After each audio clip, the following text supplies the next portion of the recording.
Hello, chat. The day we, not the, I don't know, maybe some of us have been waiting for it, but it's a day we thought was going to happen, and it's been a long time coming. Yes, P. Diddy has been indicted on federal charges, and yes, he faces life in prison, guys. I mean, he's going down the R. Kelly path here. So some of you were wondering, like, how bad could it be? I'm like, pretty fucking bad. Pretty bad here. Pretty bad. So, guys, welcome to the show. If you are new, my name's Sean, also known as Potentially Criminal. I am a defense attorney in the Cleveland, Ohio area, and today we're going to talk about Diddy's indictment. If you guys were aware, last night Diddy got arrested in the Southern District of New York. Today he had his arraignment in the Southern District of New York, and his indictment was released. And we're going to go through it. It's not super long, but it lays out what's all going down. And yeah, it's yeah, it's not good. It is not good. We are going to go through it though. And I hope you guys are all having a good day today. Because I know, God, my day was long. It was just a long day having a permanent custody hearing. So Sean's looking more in New York City than Cleveland. Yeah. Well, yeah, thank you. I appreciate it. Look at Snazzy and Sharp. Well, thank you. 8 hours of meetings at work today. Let's go. That's pretty much what it felt like I was stuck in today. Oh my God.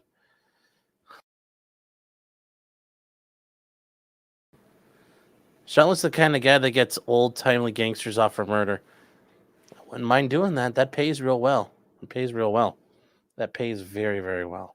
Actually, hold on one second, chat.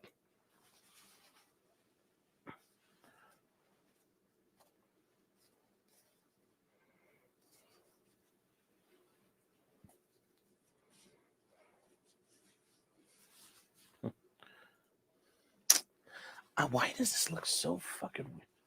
You know, you get to the end of the day and you undo your button a little bit and then everything looks all jacked up. Oh, well, whatever. Now, it's the end of the day, guys, so we got a little loose here earlier.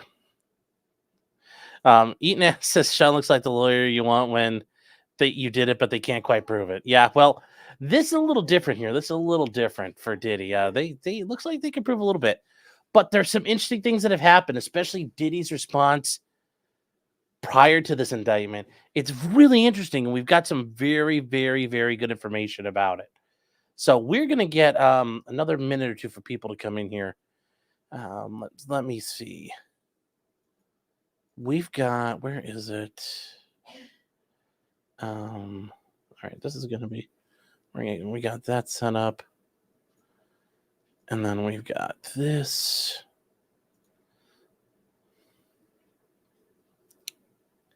Where is?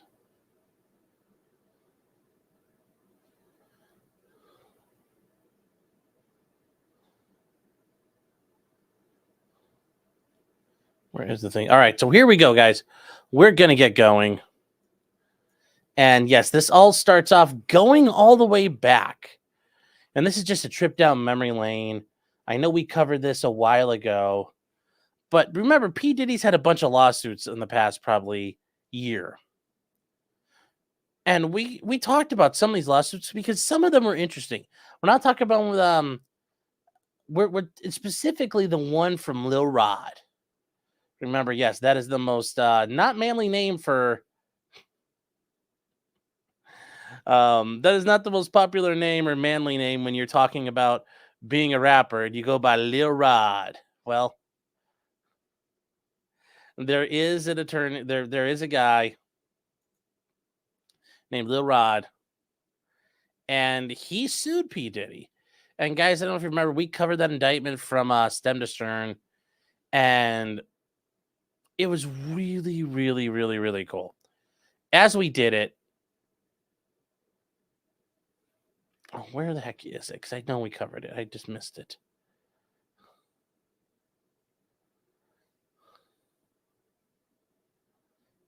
Oh, well. Oh, yep, here we go. We covered it right down here. We covered it in this little covering this. We covered Diddy's indictment. We covered it with Lil Rod. And if you guys remember Lil Rod and the gang, he was a rapper, produced videos for Diddy, and Diddy then brought him along as part of his sexcapades. Yeah, I can't bring it up. It's not working for us, guys. But what he did do was, and actually see if I can bring up any bit of it here.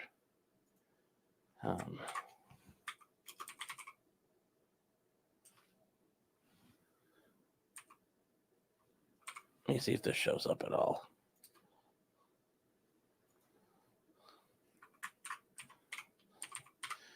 Guys, when we read through it, it was very weird because it very much read, as though it were an indictment. And you guys remember, it was very detailed. It's the one where Lil Rod accused all kinds of people, including Cuba Gooding Jr., Drake, a lot of people involved in the world out there were involved in this lawsuit. And let's see if I can. I thought I had it up, but I don't. We're going to grab the lawsuit here. And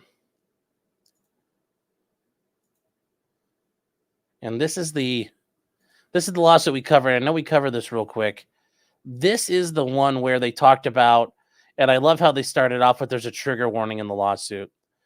But as we go in this lawsuit here, it's Rodney Jones versus Sean Combs, Justin DR Combs, then a couple people here like Ethiopia Habtemariam, Lucian Grange, and a couple other people who were basically Diddy's kind of handlers and his really kind of top associates. So anyway, if you guys don't remember, obviously here's Diddy, in his glory there. And this covers all the different things that happened. Being involved in the shootings that were covered up. We talked about, like, there was a shooting, the aftermath outside of one of Diddy's recording studios. There was a shooting. He forced people to cover it up. This is Diddy being involved in different sex acts, forcing people to go pick up, forcing Lil Rod to go pick up hookers and have sex with them. There's all kinds of people involved in this. And then who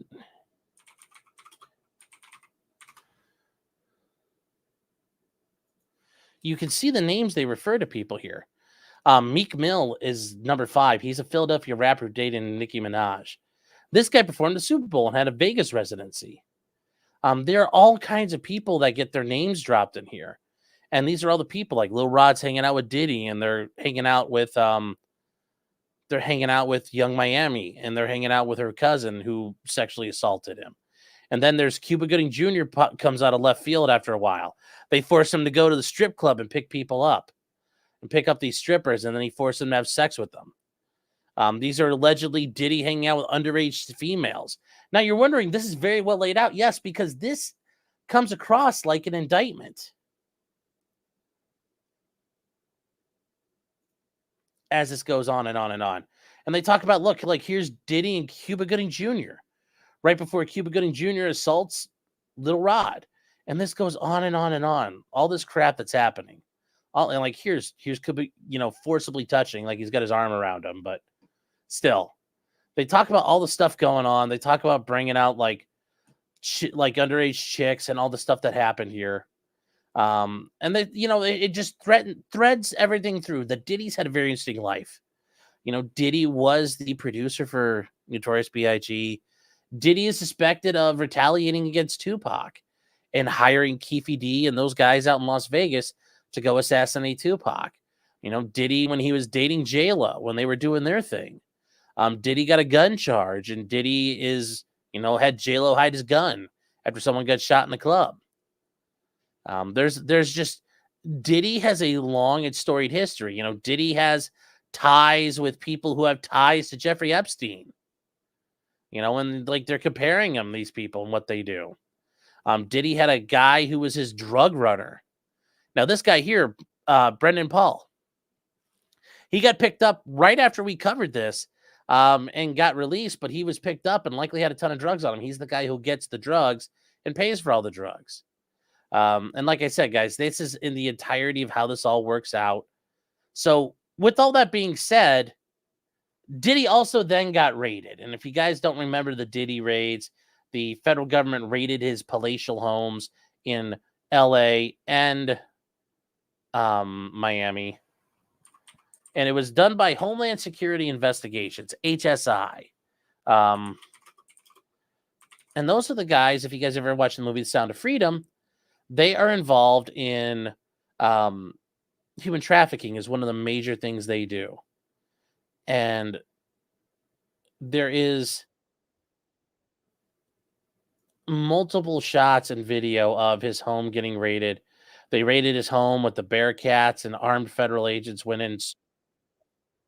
And this is the video of everything that they show there of Diddy. When officers are going. We're not going to, in case there's any other, trying to avoid copyright claims here, but this is federal agents, HSI, Homeland Security. They went and raided Diddy's home. They marched everyone out. It's only a matter of time before they were going to get, and you can see they had the armored vehicles. They were not joking around when they went to Diddy's house. They went to both of Diddy's houses, and they did quite a bit.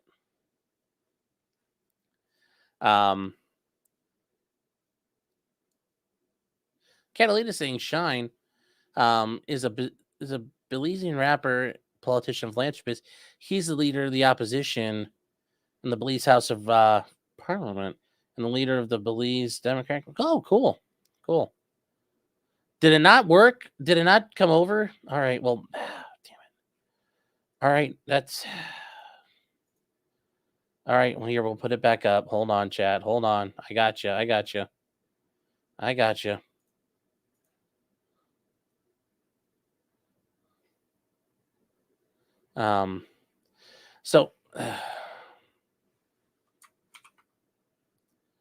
So this is the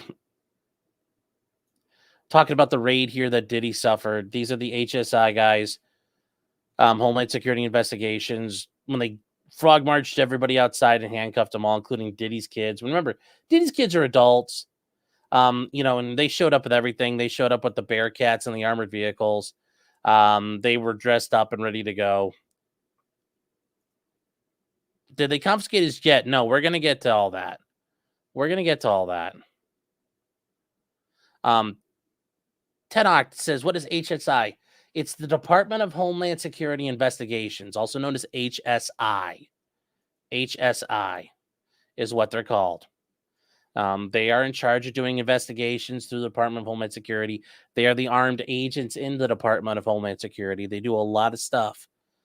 They do a lot of human trafficking things, particular. Like I said, if you've watched The Sound of Freedom with Jim Caviezel, those guys were HSI agents.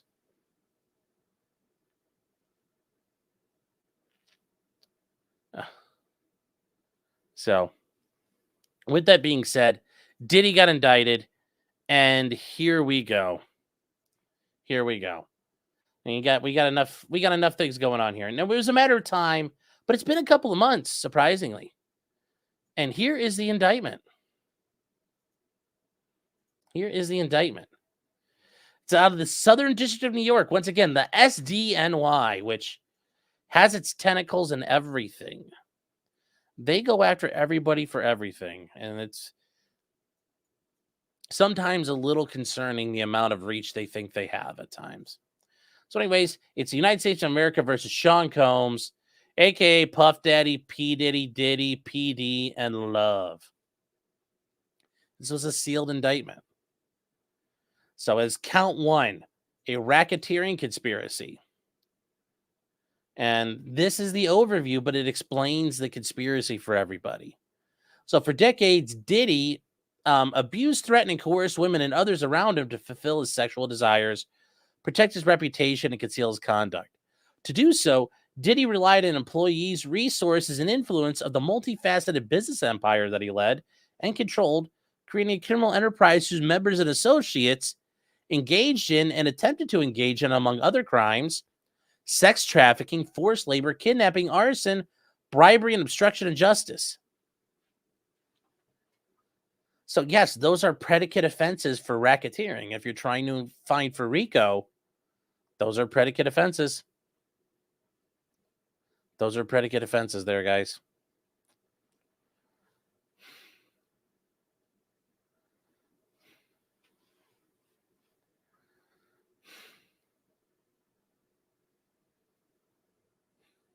No, I do not have a pager. All right, so moving from here, and hold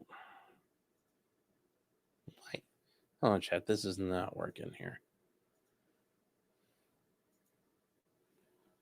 All right, anyway, why is this? Damn, chat did not want to pop out. There we go.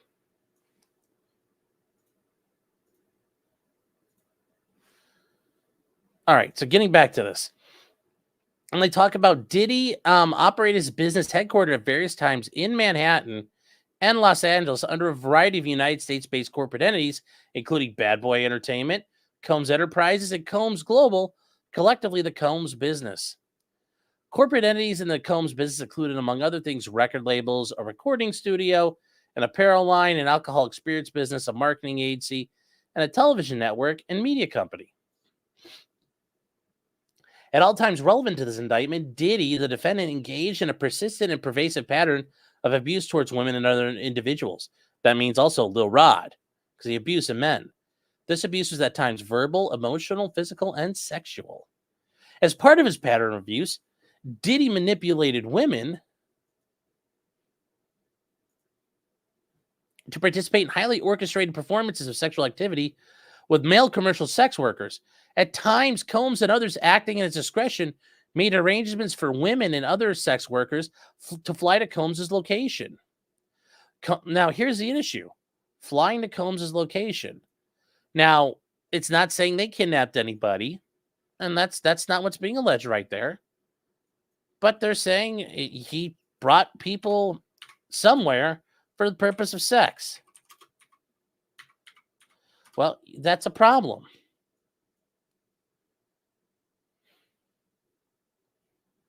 That is a problem.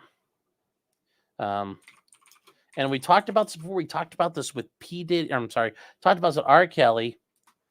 And we talked about this with a couple other things. It is the Mann Act, and it's a serious issue. It is something you cannot get around. It's one of the original human trafficking laws. Okay, guys, it's been around forever. Initially, it was called like the White Slave Act, because at the time, it was primarily used to stop the trafficking of women across state lines and to fight organized crime.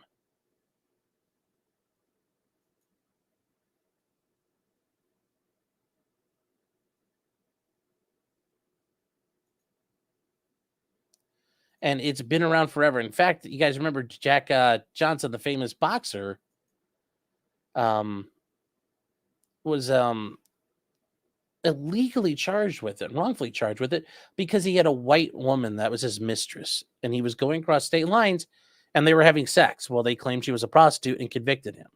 In fact, a lot of guys back in when this law was passed would get in trouble because their wife would call the police and say their mistress was a hooker, and they took their mistress out of town on a vacation, and they would get charged federally for it. So it's a very common thing. It's a very old law.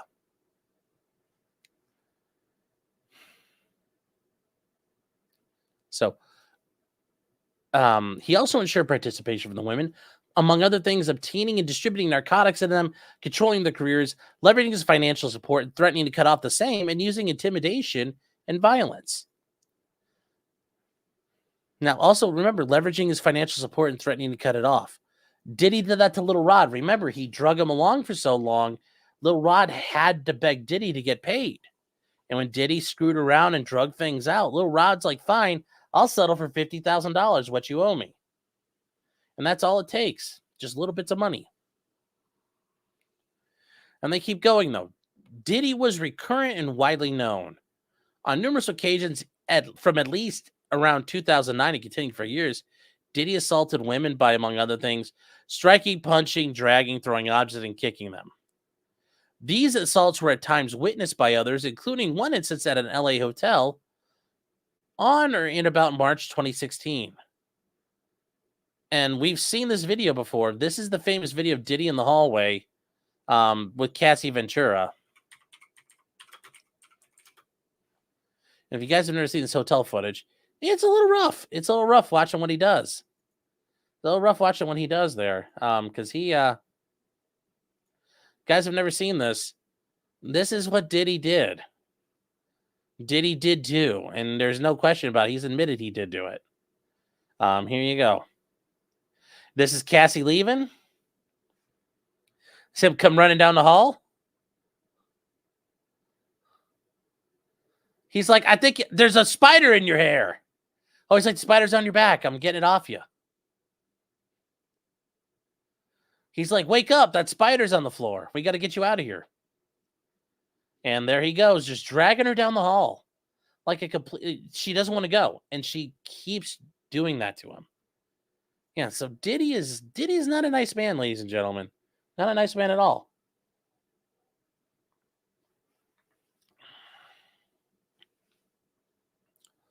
And yes, this was caught on video. And threw a vase at a woman she was attempting to leave, and that's Cassie trying to leave him. When a member of the staff intervened, Diddy attempted to bribe the staff member to ensure silence. Diddy's violence was not limited to women. It extended to his employees, witnesses, to his abuse, and others.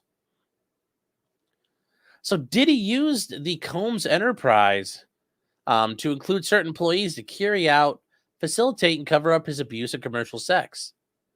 Those employees, including security staff, household staff, personal assistants, and high-ranking supervisors and their close, acted as his intermediaries, and their conduct was facilitated and assisted by his control of the business, which means there's very likely a lot of people who are going to have to snitch on Diddy. And that means very likely they are either under indictment or they cut deals.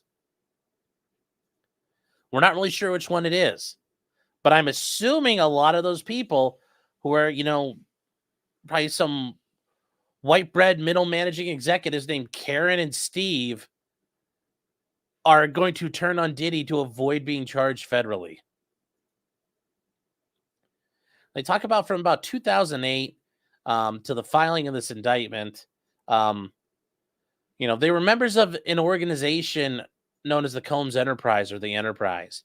Members and associates of the Enterprise engaged in, and they already talked about this, among these activities, sex trafficking, forced labor, interstate transportation for prostitution, coercion, incitement to engage in prostitution, drug dealing, kidnapping, arson, bribery, and obstructing justice. And the enterprise, including its leadership, members, and associates, constituted an enterprise as assigned by 18 United States Code Section 1961, subpart 4. That is a group of individuals associated in fact, although not a legal entity. And that gives us, we need to stop real quick because it's important. We need to talk about this here. 18 U.S.C. 1961. What is that? Well, 18 U.S.C. 1961 are definitions. Well, definitions for what? Racketeering, influenced, and corrupt organizations. Also known as RICO. Suave. Yes, that's right, chat. He is being accused and putting together basically an organized crime ring. And it is a real RICO. It is a real thing. Yes. So this is, remember, guys, when we talked about this before, in civil cases, RICO is never the answer. In criminal cases, RICO can be the answer.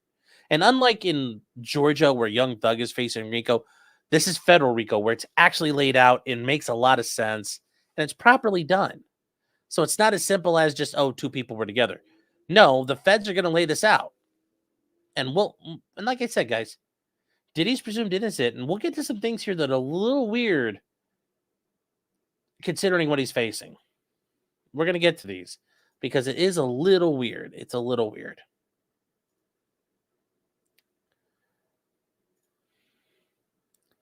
So they point out the Combs Enterprise consisted of Diddy, the entities within the business, but not limited to Bad Boy Records as enterprises, individuals employed by, associated with the business, and others known and unknown. So there might be unindicted co-conspirators out there. The Combs Enterprise constituted an organization whose members function as a continuing unit for a common purpose of achieving the objectives of the enterprise. You might say, well, that sounds like a definition term. Yes, they're just literally using language out of the statute. The enterprise was engaged in and its activities affected interstate and foreign commerce. Another keyword, chat. We're playing buzzword bingo here. The enterprise operated in the Southern District of New York and elsewhere, so that's why they're going to the Southern District of New York. At all relevant times, Diddy was the leader. They say Diddy and others known and unknown participated in unlawful and other activities related to the conduct of the enterprise's affairs. These individuals are all the people I talked about before. The high-ranking supervisors, the personal assistants, the security staff, household staff. Now, they talk about the purposes of the enterprise. The purposes of the enterprise included the following: operating the global media business.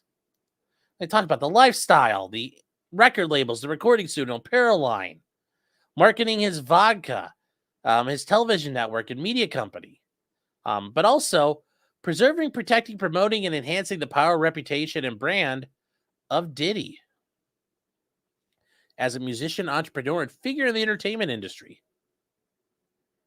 In addition, enriching members of and associates of the enterprise, and in particular, those who demonstrated loyalty and willingness to conceal his crimes. So if you're loyal, if you ride for the brand, Diddy will take care of you. They talk about preserving, protecting, enhancing the power of Diddy through violence, use of firearms, threats of violence, coercion, and verbal, emotional, physical, and sexual abuse. They talk about fulfilling Diddy's personal desires, particularly those related to his sexual gratification, including the exploitation of women and the use of commercial sex workers.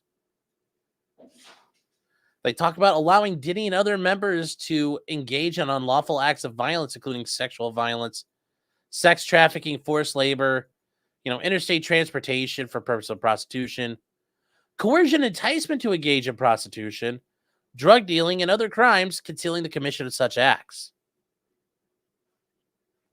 Yeah, guys, this is getting big. They're laying it out to secure absolute loyalty from the members of the enterprise. They talk about protecting the enterprise and its members from detection and prosecution through acts of intimidation, manipulation, and bribery, and threats of retaliation. And they talk about the means and methods of the enterprise. So Diddy and other members conducted and participated in the conduct of the affairs of the enterprise, including Diddy, who wielded his power and prestige, would intimidate, threaten, and lure female victims into his orbit, often under the pretense of a relationship. He then often used force, threats of force, and coercion to cause his victims to engage in extended sex acts.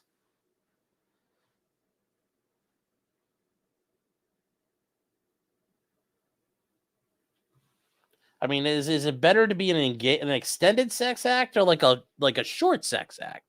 Is that really any better if they were extended or not? Engaged in sex acts with male commercial sex workers that Diddy referred to, among other things, as freak-offs. And we talked about some in the Little Rod lawsuit. If you guys want to see it, just go back and Google through my channel here, through P. Diddy lawsuit, and you'll find it. The freak-offs were elaborate and produced sex performances that Diddy arranged, directed, masturbated during to, and often electronically recorded. In arranging these freak-offs, Diddy, with the assistance of other members and associates, transported and caused to be transported commercial sex workers across state lines internationally. So here's the thing, internationally, that brings up another issue. Diddy might have problems somewhere else, chat, not just here. Wherever he went might have sex trafficking charges against him. So if he went to Europe, he's going to have EU problems. He could have problems in every country in the EU he went to. If he went to anywhere else and did this and brought women with him, that could be a problem.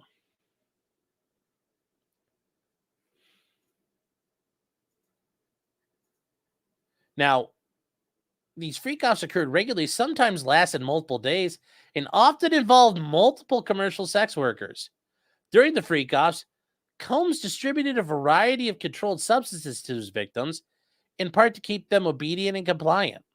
Sometimes, unbeknownst to the victims, Diddy kept videos he filmed of the victims engaged in sex acts with the sex workers, which, if he's been doing this for 15 years or more, I'm sure he had a lot of videotapes, and I'm sure the cops seized a lot of those. After the freak-offs, Diddy and the other victims typically received IV fluids recovered from the exertion and drug use. Well, that's mighty nice of him. A long hard day of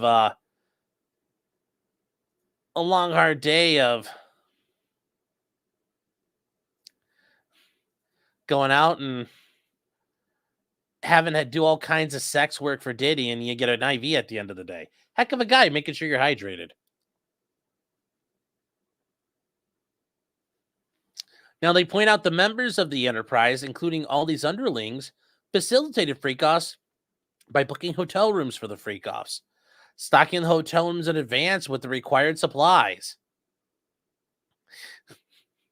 including not only just drugs, but baby oil, lubricant, extra linens, and lighting, cleaning up after the freak-offs to try to mitigate room damage. I don't really want to know, like, it's going to come out at a trial, but I really don't want to know what that means. Oh, no. Oh, no. That just sounds really bad.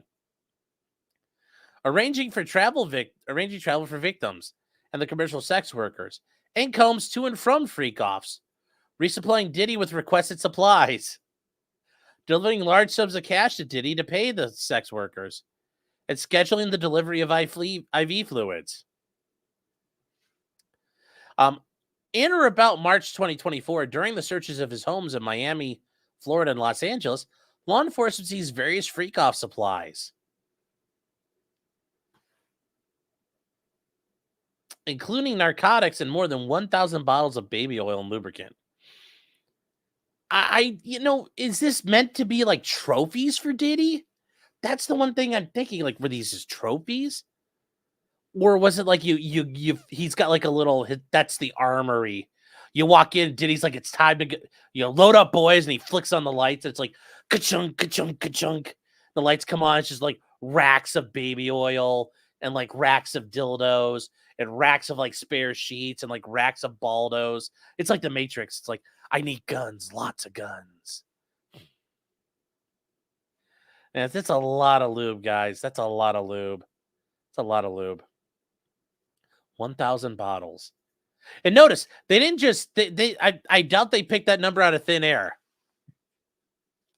They didn't pick, somebody had to sit there and count those bottles of baby oil.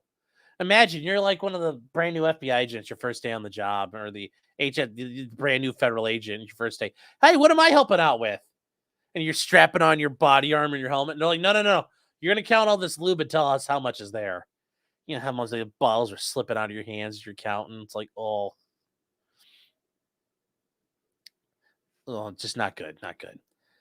Combs subjected the victims to physical, emotional, and verbal abuse that caused the victims to engage in the freak-offs. Diddy made control over his victims through, among other things, physical violence, promise of career opportunities like Little Rod, granting and threatening to withhold financial support, and other coercive means, including tracking their whereabouts, dictating their appearance, monitoring their medical records, controlling their housing, and supplying them with drugs. It's kind of like what R. Kelly did a little bit too, Isn't it funny like that? Kind of funny. During and separate from freak-off, Diddy would hit, kick, throw objects at, and drag victims at times by their hair, which he did it once at Cassie Ventura, so I'm assuming that's not the only time he's ever done that to someone. I'm assuming that's not the only time. Not the only time. And this is just, guys, this is not. These assaults often result in injuries that took days or weeks to heal. Diddy also threatened their careers and livelihoods, including if they resisted participating in the freak-offs. Victims believe they cannot refuse Diddy's demands without risking their financial or job security, or without repercussions in the form of physical or emotional abuse.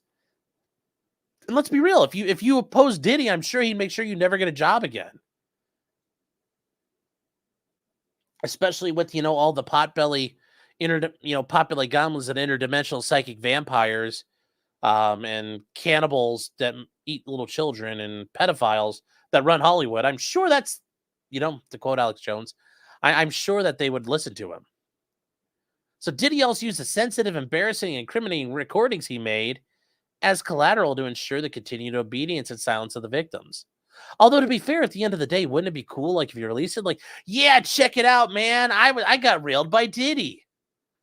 You could use that against him. You could be like, just defeat him, like, yeah, that's me. Look at me taking all that wiener. I'm a pro.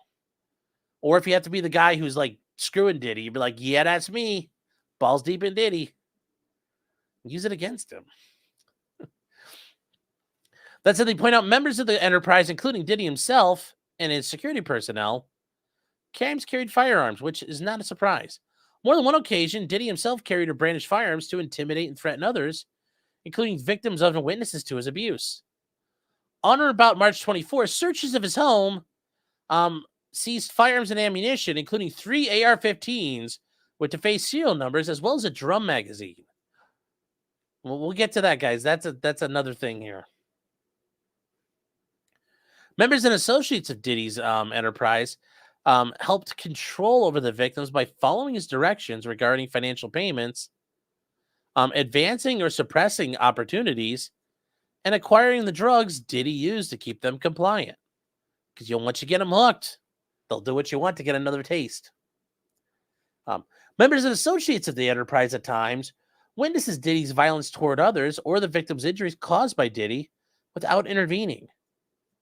Instead of doing anything, they help conceal the violence and abuse by assisting Diddy in monitoring and preventing the victims from leaving locations. Just like R. Kelly, guys. Just like R. Kelly.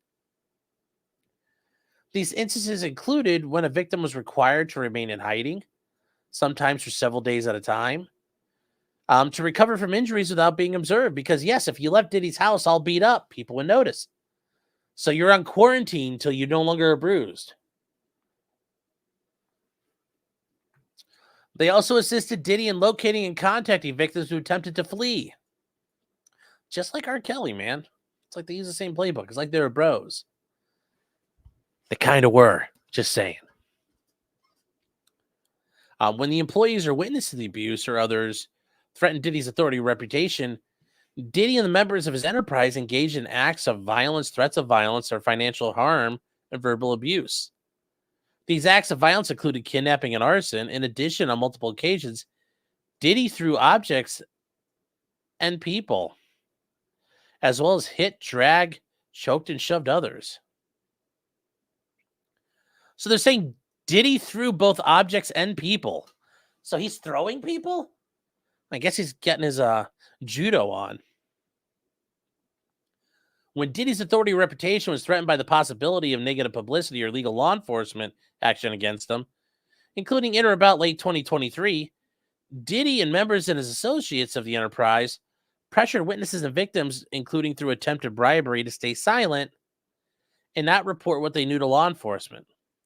On phone calls, Diddy and other members and associates, among other things, provided these victims and witnesses with a false narrative of events in an effort to conceal Diddy's crimes. Diddy caused these calls to be recorded on at least 2 occasions. So it's going to be interesting to see how they got those recordings, if Diddy caused them to be recorded through his own end. But I'm assuming some of these victims probably did it on their own. Or some of these lower people were flipped and were working as Diddy. I don't know. We're going to find out yet, but soon enough we will. So anyway, we get to the racketeering conspiracy. We actually get to the RICO part. So they talk about that from at least in or about 2008 through the filing of this date in the Southern District of New York and elsewhere, Diddy, with others known and unknown, the person being employed by and associated with the enterprise, an enterprise engaged in the activities of which affected interstate and foreign commerce, knowingly combined, conspired, confederated, and agreed together with each other to violate the racketeering laws of the United States, to wit, 18 U.S.C. 1962. That is, to conduct and participate directly and indirectly in the conduct and affairs of the enterprise through a pattern of racketeering activity. Now remember, we go back to that racketeering activity. So here are the prohibited activities, guys. Pattern of racketeering activity. You cannot do it. You cannot engage in it. Well, what's racketeering activity? Well, it means any threat involving murder, kidnapping, gambling, arson, robbery, bribery, extortion, dealing in obscene matters, or dealing in drugs listed down below. But there you go. They have other ones here. But that's some of the basic stuff here. But you can also do things like you could be relating to mail fraud, relating to the transmission of gambling information, meaning you're running numbers or you're trading booking information, trafficking in firearms, straw purchasing, relating to extortionate credit transactions, embezzling pensions and welfare funds. Well, I don't know if you've done that a lot. Sports bribery, like point shaving, throwing games, counterfeiting. Like, there's all kinds of things you can do here, guys. Really, there's a lot. Relating to fraud and foreign labor contracting. All kinds of things you can do regarding citizenship or naturalization. There's literally a million different ways you can do RICO. It's not a hard thing to do. Valerie Gerasimov is saying, Valerie is saying, are buying drinking straws a crime? No. Not for now. But they point out what he did. He did kidnapping and chargeable under the following provisions of state law. Under a California Penal Code, multiple sections of it. Kidnapping, attempted kidnapping, aiding and abetting, and then conspiracy under the California Penal Code. So multiple acts involving arson, chargeable under the following provisions of California Penal Code. Under arson, aiding and abetting, conspiracy, and attempt. Remember, they don't have to show you broke federal law. They just have to show you broke a law. Bribery of witnesses, aiding and abetting, conspiracy, and attempt. Multiple acts under 18 U.S.C. 1512 related to witness tampering of a victim or an informant. Relating to 18 U.S.C. 1589 relating to forced labor. Multiple acts under 18 U.S.C. 1591 relating to sex trafficking. Yes, relating to sex trafficking. And you guys, 18 U.S.C. 1591, the sex trafficking of children. By force, fraud, or coercion. So, yes.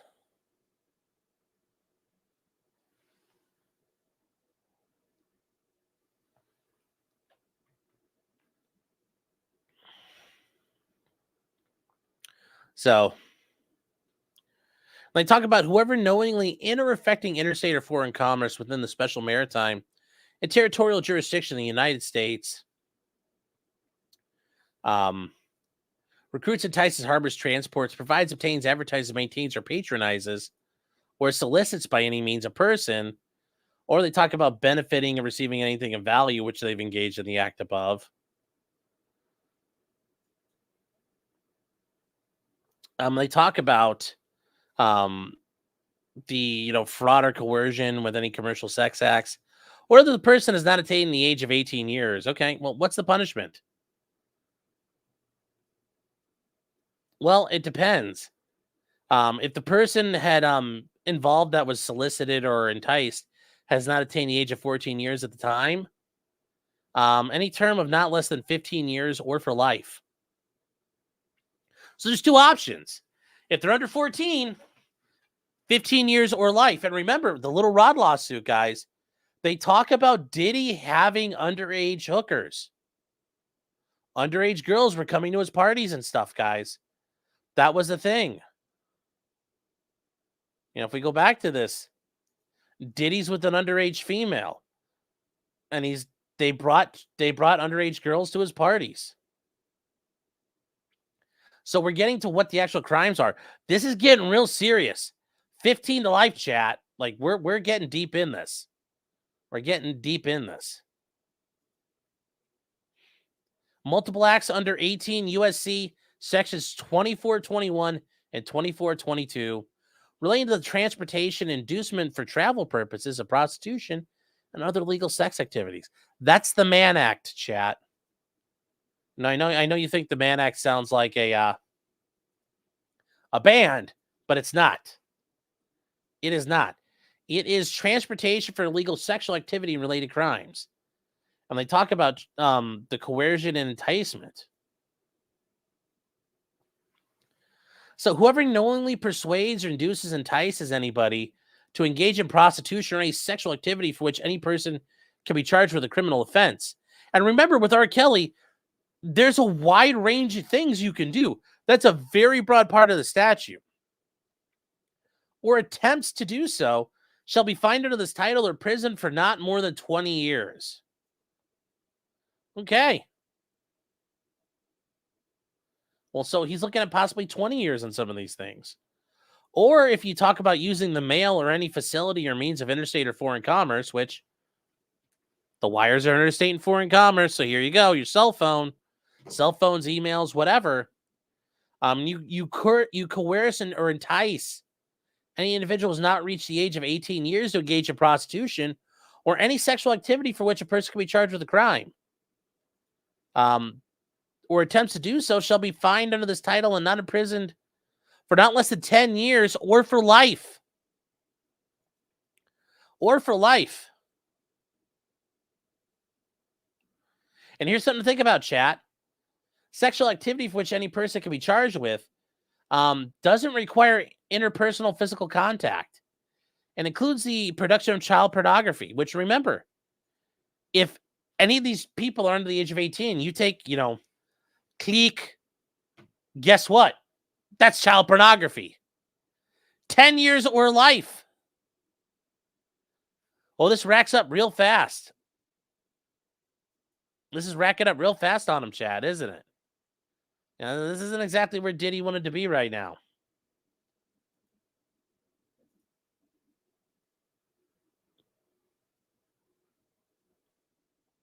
And then here's just the in general part for the White Slave Act, transportation generally. Transporting in foreign commerce or in any territory of the United States, once again, for any sexual activity for which a person can be charged, and find this title, you're not in prison for more than 10 years. You can face 10 years in prison on this, chat. Yeah, it's very serious. It's very serious.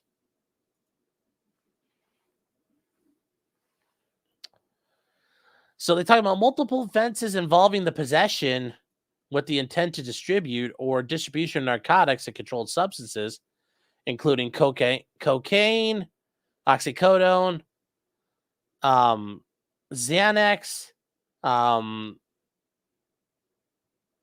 methylene dioxymethamphetamine, just all kinds of amphetamines here, gamma hydroxybutyric acid, and ketamine. Yes, for ketamine. In violation of 21 USC sections 841 and 846. Distribution and possession with intent to distribute and conspiracy, drug conspiracies. Guys, this is not looking good. They are racking up the score here on this. Okay. And they say as part of the conspiracy, Diddy agreed that a conspirator would commit at least 2 acts of racketeering activity in the conduct of the affairs of the Combs enterprise. It sounds like that his way of keeping people loyal is by getting them involved. They talk about the notice of special sentencing factor. They're saying from 2019 up till about 2018, as part of this agreement and through a pattern of racketeering activity, Diddy agreed to, in affecting interstate and foreign commerce, knowing and recruit, harbor, transport, and solicit by any means a person knowing and in reckless disregard of the fact that means of force, fraud, and coercion, and any combination would be used to cause the person to engage in a commercial sex act. And once again, we already covered this back to 18 U.S.C. 1591. They talk about count 2, sex trafficking by force, fraud, or coercion. And once again, they talk about here from about 2009 to 2018. And they talk about what he did enticing women to engage in sex acts. And when do we know what he did there? Well, he did victim 1. And he attempted, aided, and abetted, and willfully caused victim 1 to engage in commercial sex acts, knowing in reckless disregard of the fact that victim 1 was engaging in sex acts as a result of force, fraud, and coercion. Yes. You know, you have count 3, engage, transportation, engage in prostitution. So from 2009 up to 2024. Oh boy, chat. And they talk about Diddy knowingly transported an individual in interstate and foreign commerce, obviously with the intent to have sex with them, and that with the intent they engage in prostitution. Yeah. Once again, they aided, abetted, attempted, or encouraged it.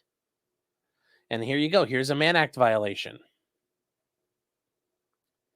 Then they talk about the forfeiture allegations. As a result of this, they are seeking to have him forfeit any and all interest in securities of, claims against, and property rights of any kind, affording a source or influence over the enterprise named and described here, in which the defendant established operating control, conducted, or participated in the conduct of in violation of the RICO statutes. They want his money. They want all property derived from proceeds obtained directly and indirectly from those said offenses, including but not limited to a sum of money of the United States currency representing the amount of proceeds traceable to the commission of said offense. I mean, they're going after everything, chat. They are trying to take everything. You know, they want all property, real and personal. They are going after all of it here. They are going after everything, and that is Diddy's indictment. Now, what we also have is Diddy's arraignment sheet. So this got filed today by the court, and this is what happened at Diddy's arraignment. Very simple. So Diddy's got 2 attorneys, Mark Agnafilo and Tenny Garagos. The assistant U.S. attorney was there.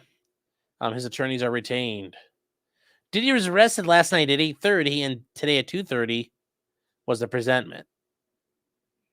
So bail disposition. Detention, risk of flight / danger. Notice the rest of these terms. Secured by pretrial supervision. Nope. Diddy's being held because he's a flight risk.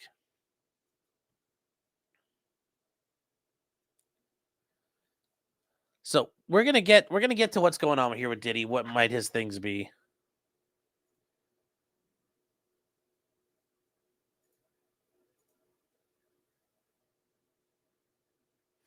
So he was arraigned. He pled not guilty. He's going to have a conference with the judge next week. Speedy trial time was excluded under and doesn't run until the 24th. And then it was signed by the magistrate judge. But what is this? Does this mean really anything to us? No. And what we do want to hear from is his attorney. And here's Diddy's attorney. So this was the first step. We have a bail appeal scheduled for tomorrow at 3:30 in front of Judge Carter, the district judge assigned to this case. I think that we made the points that we've been wanting to make. I think he came out. Mr. Combs is a fighter. He's going to fight this to the end. He's innocent. He came to New York to establish his innocence. He's not afraid. He's not afraid of the charges. There's nothing that the government said in their presentation today that changes anyone's mind about anything. He's been looking forward to this. Now, it's interesting. You talk about looking forward to it. They have been looking forward. Diddy has been preparing. And we'll talk about how he prepared. His attorney disclosed how they prepared, which is very interesting. It's very interesting. This day, he's been looking forward to clearing his name, and he's going to clear his name. And we're going to stand by his side as he does. We believe in him wholeheartedly. And so there you go. That's what his attorney talked about there. Now, when you talk about the bond hearing, they're going to have a bond appeal tomorrow. So yes, there were some documents filed today. And this is the way in federal court things are done, especially on, this is also an East Coast thing with, in legal matters, you send letters. You can file motions, but a lot of times in courts, they will use letters.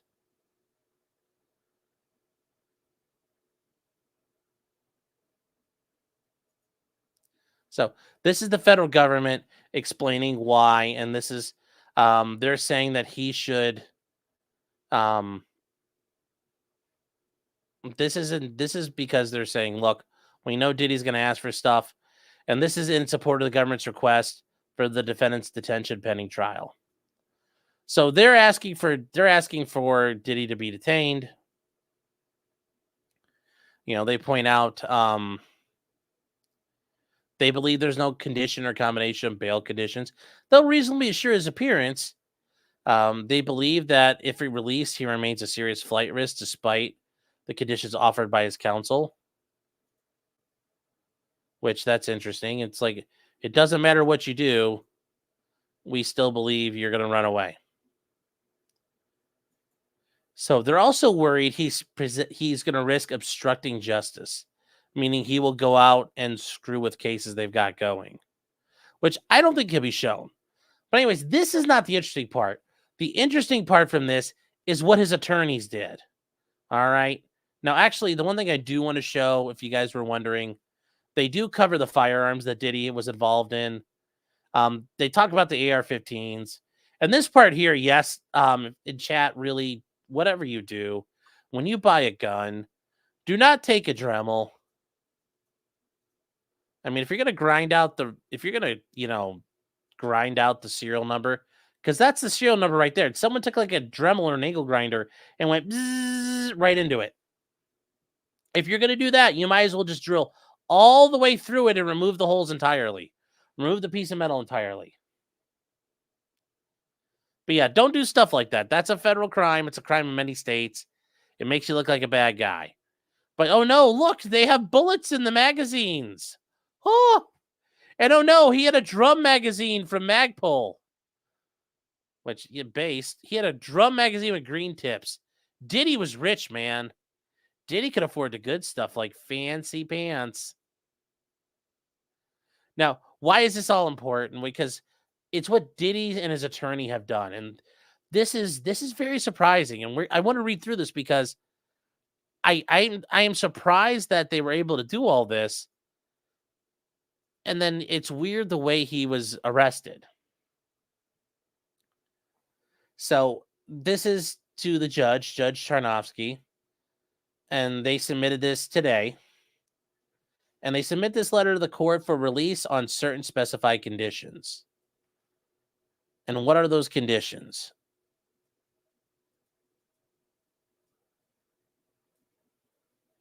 And then they want to put their proposed bail package together.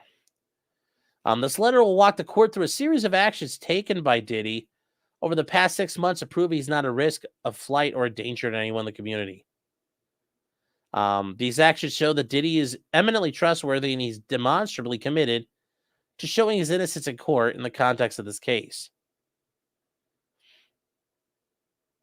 And this is just, let's go along with this, guys. The first thing is that when it became apparent to his counsel that Diddy was going to get charged, Diddy did something extraordinary. He left his home in Miami and traveled to New York, the very location where the prosecutors and agents were investigating him.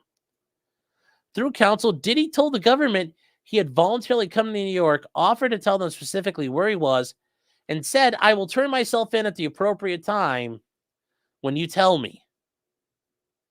And even though Diddy came to New York and authorized his lawyers to tell the government's location and was offered to self-surrender, the government effected an arrest last evening. This we know is their right.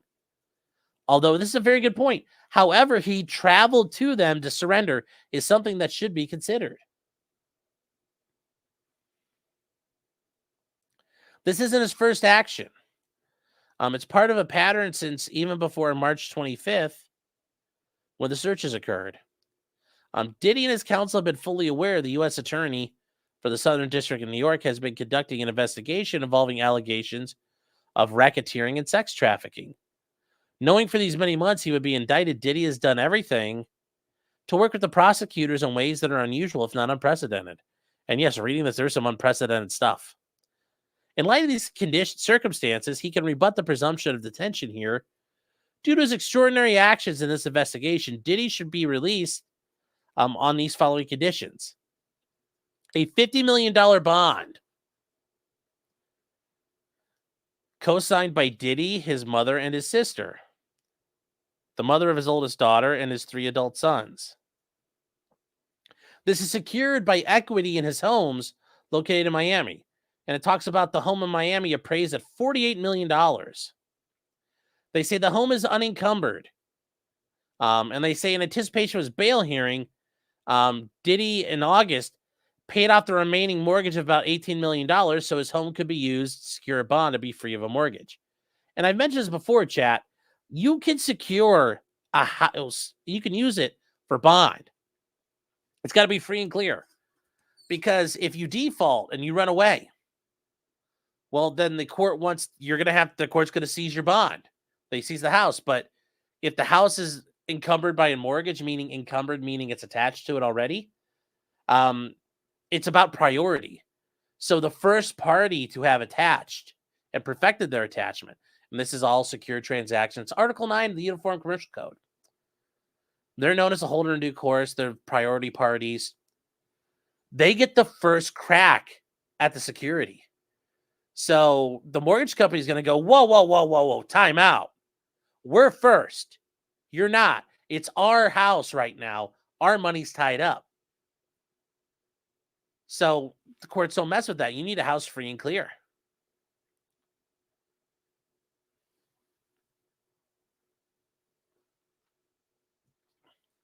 But that is an actual term of art in this business.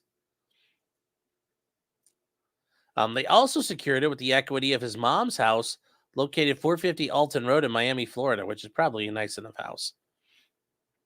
Diddy's travel will be restricted to the Southern District of Florida, where he lives in Miami, and the Southern District of New York to attend court and meet with counsel and to attend medical appointments, which we will address to the court in a separate sealed submission, which makes sense. You file medical things with your clients, you file it under seal, so nobody else but the parties involved can look at it. And then he may have to travel to the Eastern District of New York or the Northern District of New Jersey. And New Jersey, because of Teterboro Airport, he would probably fly a private jet into Teterboro or Newark. And then the Eastern District of New York is where Brooklyn is. And that's because you've got the airports in Brooklyn and Queens. And you got like JFK and LaGuardia, where you might have to fly into. Diddy's passport was surrendered to his attorney on April 1st. That's pretty impressive. His counsel advised the prosecutors of this fact in an email dated the same day. And the letter, they attached the letter saying, hey, we've got his passport. He surrendered it to me. He can't leave. He can't go anywhere. The passports of his following family members, they've already surrendered their passports after the raids, including Janice Combs, Chance Combs, Jesse Combs, Dalia Combs, and Love Combs. His entire family is giving up their passports. It's very interesting. This is like I said, chat, this is the interesting stuff. Porcelain Thunder says he probably has several passports. Oh, I'm sure he does. I wouldn't be surprised if he's got multiple passports. I mean, if I was somebody like him, I would have had fake passports already. I'd have like Born Identity. I'd have fake, I'd have a safe house being paid off somewhere in like half the capitals of Europe, cover identities, ways to hide and be on the run. So it's very interesting what they're doing. This is odd. It's not normal at all. And they say since at least April 2024, Diddy's been making efforts to sell his plane. And we informed the government of those efforts in May 2024, as explained further below. Just this weekend, Diddy entered into a letter of intent with the party to sell it. The letter of intent is the first stage in buying a private jet. And if you guys haven't ever watched it, there's a YouTube channel called The Jet Business. The guy's Robert, he does he's a jet broker. It's actually pretty cool to listen to how he talks about everything and kind of breaks stuff down. But yes, the jet business is a good thing if you want to understand buying jets. Diddy understands he is not to travel to Los Angeles, where the plane had been located this week, and further, the plane is not to be bought to any district in which he is located until it is sold. And they say, as of this morning, the plane is in Teterboro, New Jersey for a charter flight. Home detention with GPS monitoring, and all other standard conditions of pretrial supervision. Now, they talk further, though. There is a great degree of collaboration between the government and Diddy. That's interesting. So on March 13th, counsel for Diddy emailed the assigned assistant U.S. attorneys. In this introductory email, counsel identified himself as counsel for Diddy and stated he wished to speak with the prosecutors to share information about Diddy and the matters under investigation. After not hearing back from the AUSAs, counsel again emailed the prosecutors in March. Counsel did not get a response to this second email because I'm assuming they told him, fuck you, we don't care. I truly assume they're saying, we don't care what's going on, man. We're not dealing with it. We don't want to hear from you. You have nothing we want to, we have nothing that, you have nothing we need, I'm sure is what they want to say. I'm sure they don't want to talk to Diddy and his attorney. And, oh, I thought it was going to rain for a second up there. They have nothing, Diddy has nothing they want.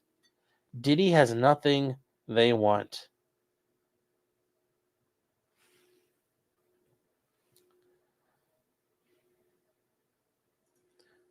But he still offered. That's very interesting. And they talk about less than 2 weeks later, the search warrants were executed at his place of residence. In addition, he was removed from his plane and searched.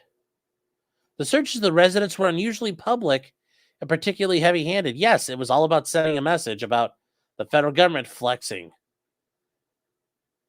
Now, I love this part here. The agents had assault rifles trained on the heads and chests of his children, who were then handcuffed and brought before the news cameras in a press helicopter. They're adult children, though. On the day of the searches, counsel called the prosecutors and they spoke for the first time, which is interesting. That's a power move when it's like, you know, you call the prosecutor on the day of, they're like, well, hello. Counsel indicated he would accept service of the grand jury subpoenas from Diddy. They talk about taking his passport. And yes, on April 1st, counsel took Diddy's passport. And they told them that they were not going to return it to him, that he would not leave the country during the pendency of the investigation. They have, in fact, maintained the passports that Diddy has, in fact, not left the country despite knowing the investigation was ongoing, despite having a plane at his disposal, despite not being charged with any crime. Counsel agreed to advise the government of all domestic travel, and that's what they did. They advised the government if Diddy intended to travel domestically, and they would inform the U.S. attorneys. These promises have been kept, and they say that Diddy was going to go on a Miami to Los Angeles road trip with his kids. In addition, they pointed out like when his flight departed, when it would land. They emailed the prosecutors that Diddy was flying to Wyoming via chartered aircraft. Now, if he was flying, he definitely flew on an aircraft that wasn't his, just to show that he's not doing anything like that. Counsel emailed prosecutors that he was traveling back to Los Angeles. And then 2 days later, on July 7th, when he traveled back to Miami via chartered aircraft, they again emailed the U.S. attorneys. They say, and when Diddy planned travel but did not do it, we told the prosecutors about that as well. And then Diddy's efforts to sell his plane. So they talk about trying to sell the plane and that it's been a little tough. Over 7 months, there have been several potential buyers, and at least 2 buyers have signed a letter of intent to purchase the aircraft. And just this weekend, another buyer for the aircraft executed a letter of intent. And they say, due to the nature of this asset, the amount of inspection and due diligence that is required for a purchase, it's not a simple asset to offload, and that's true. There are multiple checks and multiple things you have to do when you're selling an airplane. It takes a lot of time. And it's very standard. I mean, especially like you have a 5-year-old airplane, that's not old. But you have a 10-year-old airplane, that is old. It's got to get inspected. It's got to go through every couple hundred hours inspections. It's just like a car, except when it's a plane, you do all the inspections. You always take it in. They always switch out and replace parts per the schedules. They say in advance of the plane being sold, which it eventually will be, we have agreed to keep the airplane in Los Angeles while Diddy resides in Florida. If it's not being chartered. Coincidentally, and not at Diddy's request last night, the airplane was chartered on a Part 135 flight from LA to Teterboro. Diddy had no advance knowledge of the flight, nor did he possess any control over its movement. Obviously, Diddy agrees not to go to any state, in this case, New Jersey, in which his airplane is located pending its sale, which is actively being pursued. Now, what does that mean? Well, it was a chartered flight, and even people like Diddy, you have a jet, well, it just sits there. What are you going to do with it? Well, you have to charter it out, and that way it's flying, it does stuff. Otherwise,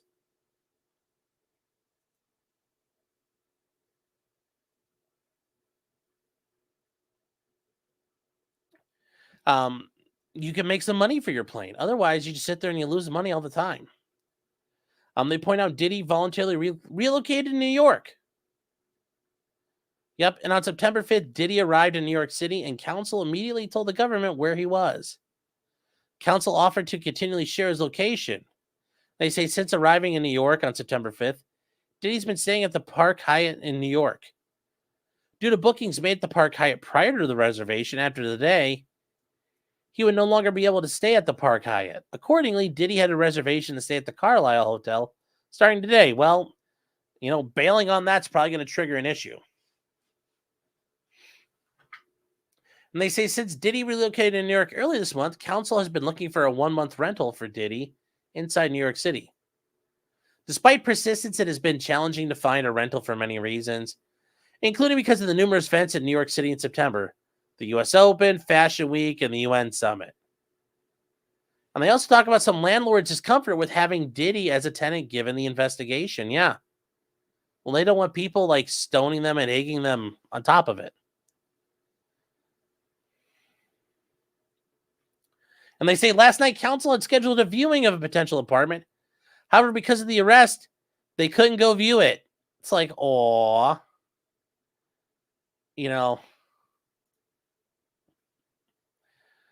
$1,000 a night for these accommodations. Yes.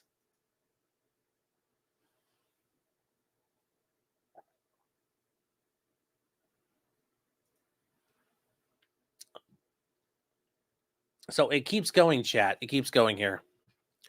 Also, am I too loud or not low enough, or how you guys hearing me? They talk about the rest of the family has surrendered their passports. So they say, we also informed the government in June that we possess the passports of his 4 daughters. And then here, the government assistance concerning subpoenas. There were 2 separate grand jury subpoenas that were filed. And once his attorney, there were separate attorneys representing the companies. Separate counsel for the entities filed a motion to quash those subpoenas. In May, upon becoming sole counsel in connection with the criminal cases, we advised the court would withdraw the motion to quash the grand jury subpoenas, and instead they would meet and confer with the government to minimize the number of requests on which the parties disagreed, which it sounds like they did. And then counsel agreed to gather documents responsive to the subpoena. They say for the past several months, Diddy and the U.S. attorneys have had regular discussions about what documents we had and what we did not have. And in regards to the documents we did not have, where the government may be able to find such documents. They said we did this for 2 reasons. First, there was nothing in counsel's estimation that would constitute evidence of Diddy being involved in a federal crime.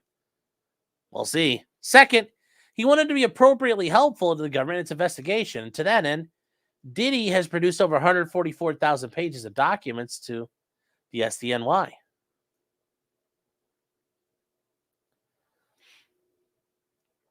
He paid off his mortgage. And this is the big thing here. This payment of about $18 million was for one reason alone, so he'd have the $48 million residence free and clear of encumbrances. Shows Diddy's not messing around. He burned $18 million when he didn't have to. Now, when they talk about the legal standards, since Diddy is presumed innocent, the Supreme Court has observed liberty is the norm in detention prior to trial or without trials, carefully the limited exception. Well, too bad most courts don't agree that way. And they say, as the Supreme Court recognized, the function of bail is limited. Yeah, it is. It's meant to ensure you come back. The underlying goal is securing the presence of the defendant rather than the sum of the bail. And they point out the court is to bear in mind should only be a limited group of offenders who should be denied bail pending trial. And they say the Bail Act requires that the court impose the least restrictive condition or combination of conditions that will reasonably assure the appearance of the people as required in the safety of the community.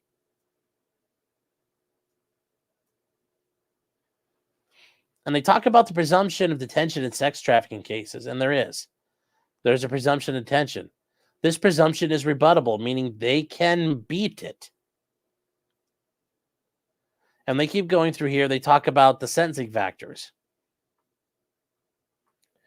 They talk about there's a rebuttable presumption of detention or sex trafficking. Well, Diddy can rebut that with evidence he does not pose a danger to the community, and he's not a flight risk. So they talk about the nature of the offense. It's a 3-count indictment, which, to be fair, yes, it's only 3 counts, which is very interesting they do it that way.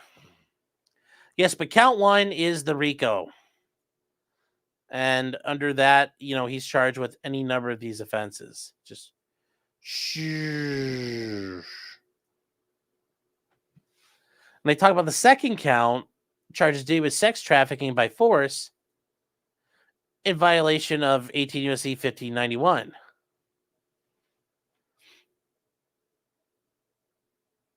And then they talk about the 3rd count, and this is the Mann Act violation, the transportation engaged in prostitution, 18 U.S.C. 2421.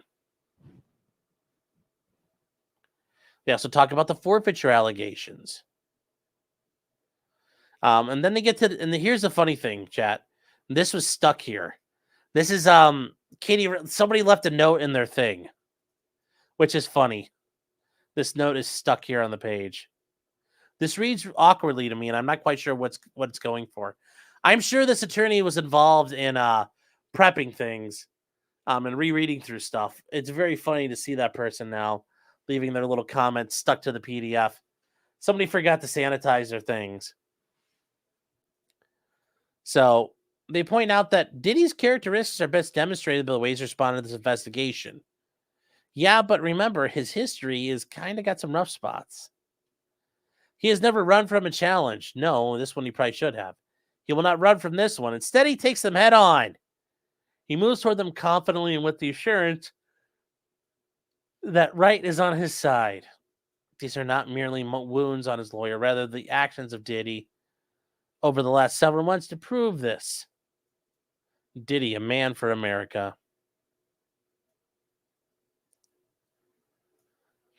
Just truly, truly the best man ever. So they point out that he, since the inception of the investigation, Diddy's character is shown through his demonstrated philanthropy and contributions. He started, Diddy is actively supporting donating millions to the Boys and Girls Clubs of America.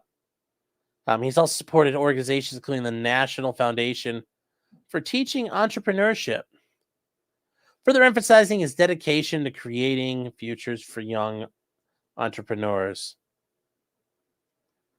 They talk about the cornerstone of his philanthropy is education. And he fulfilled a lifelong dream where he, with a partner, opened Capital Preparatory in Harlem in the Capital Charter School. And they say in 2016, and to provide high-quality education in inner city youth in New York City. The success of this initiative led to the launch of Capital Preparatory Bronx Charter School in 2020.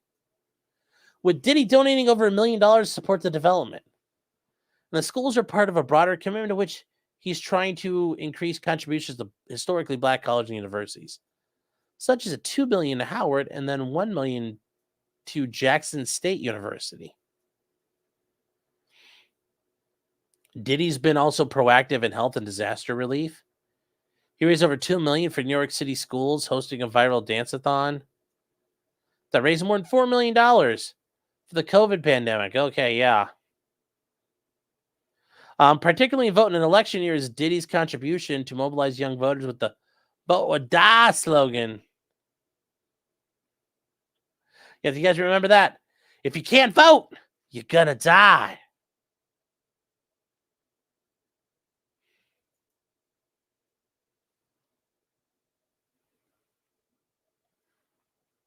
And second, few people have done more to advance the cause of black people in the music, entertainment, and fashion industries other than Diddy. He created the Excellence Program as an internship program. I'm sure that was great. They talk about Diddy's philanthropic work has earned him numerous accolades throughout his career, including the Triumph Award. The National Action Network, which is Jesse Jackson's, the Superhero Award for Room to Read in 2017, the Child of America Award from the Carver Foundation in 2018, and 2023, the Icon Award from the Apollo. So, yeah, this is just ridiculous. Throughout his multifaceted career, yeah, it's very faceted. Diddy's created thousands of jobs, valuable internships, and helped supported minority and women-owned businesses. Removing Diddy puts a strain on everyone, Judge. Oh, no.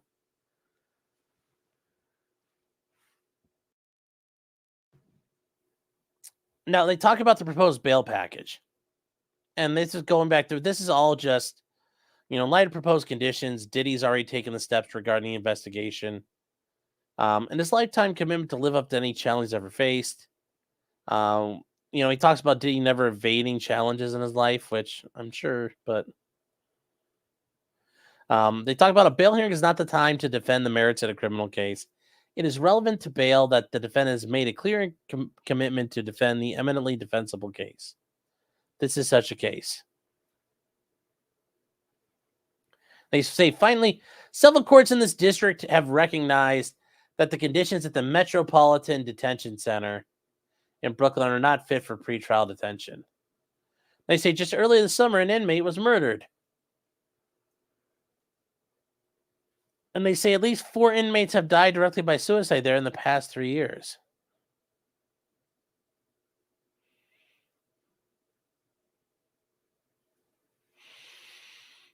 And this is, yeah, guys, I'm surprised they didn't bring up Jeffrey Epstein, but that is very interesting.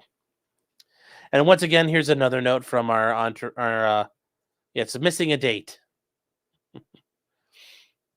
So they are asking for Diddy to get released. And I don't think it's going to work. I think it's just going to be a disaster. They're going to be kind of... Oh. Yeah, what do you think, chat? Like, oh boy. Oh boy. Oh.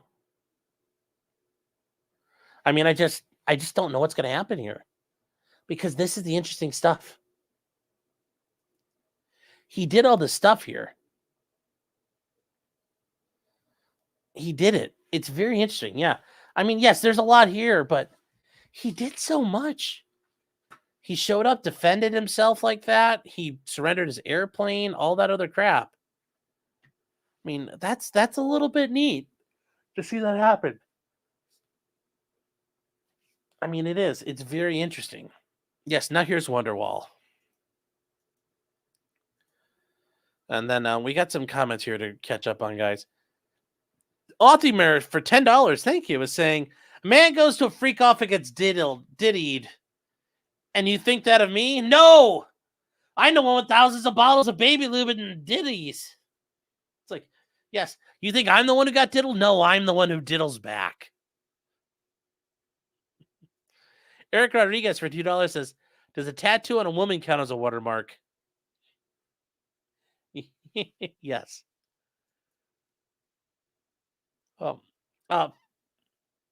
Flea Beckard saying, didn't Keefe D implicate Puffy in Tupac's murder? Yes, it sounds like he's arguing that. Job well done says Nas won. Yes, he did.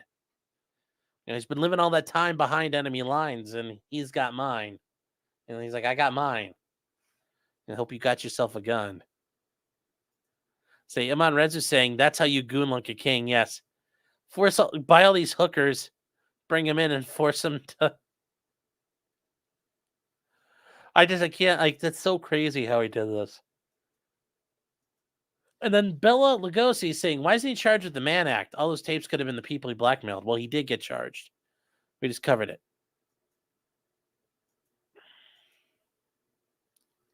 Mario Kart 13 saying, rest in peace. Or Sean P. Niece and me. Combs. Yes. Cerebral Parasite for $20. Thank you, sir. Nick Arcade is basically a budget P. Diddy with all the gross perverted stuff. Kind of. Rowan Cowart says, how much diddling could Diddy do if Diddy could doo-dah diddling? That's a lot of diddles. Rowan Cowart for $5 again says, does the indictment mention the finest of Cambodian breast milk? No. No, it does not. And Linda Richards says, the Schadenfreude is rich and thick tonight.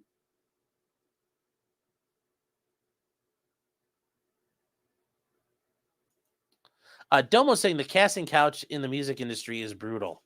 Oh, I don't doubt it. I don't doubt it. Hollywood is rough, man. Hollywood chews people up and spit them out. Shree says, well, they keep him in segregation until his trial is over. Yeah.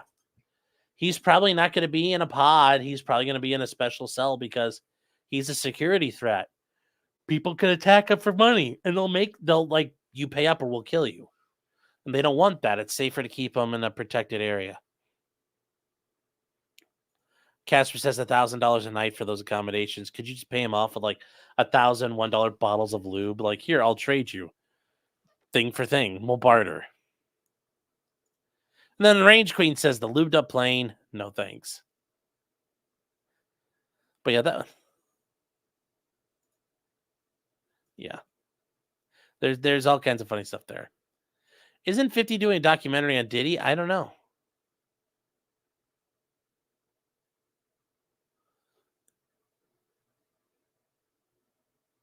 I mean, let's see here. Wood chipper for Diddy. It kind of sounds like it, man. Kind of sounds like it. Hollywood is that beast. Yes. Patrice O'Neill was right. So is Alec Jones, although with that beast comment, you could be like, very double entendre there. Is he going to be on suicide watch? I bet it all depends on how he's looking. It depends on how he's looking.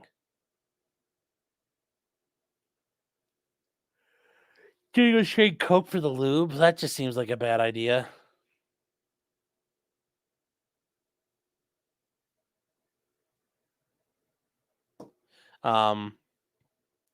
Video on Diddy, yes.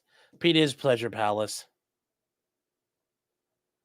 Okay, Diddy didn't kill himself. Yeah, I'm sure it's going to be happening here. Did Diddy do it? Now, I think the judge is ultimately going to keep him in custody. He's probably not getting out. He's going to be pulling an R. Kelly. So, gonna be pulling an R. Kelly here, chat. If I had to guess what's going to happen there. Okay. Is there a bigger fish than Combs? Let me think. Is there a bigger fish than him? I mean,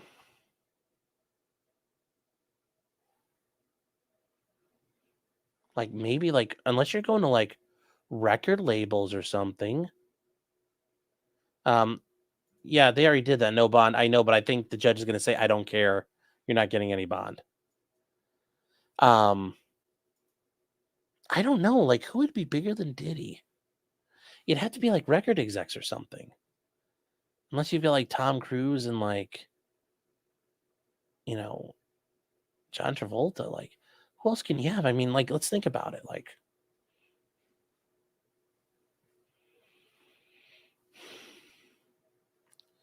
who could be bigger?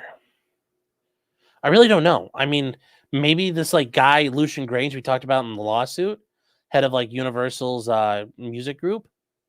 Sure, that's a big dude. But, like, who are they going to get? I don't know.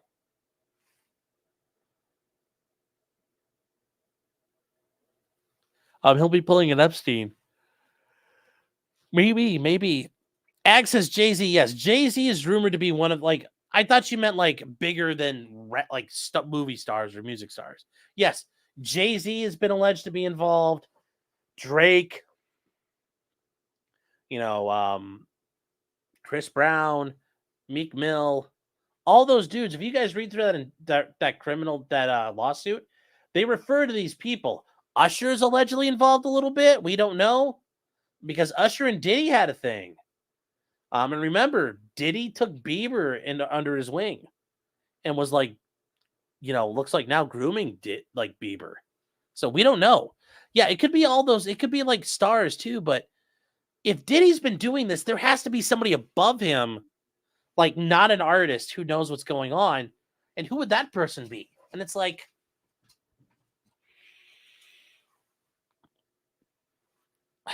who would that be? Is Suge Knight still in jail? Yeah.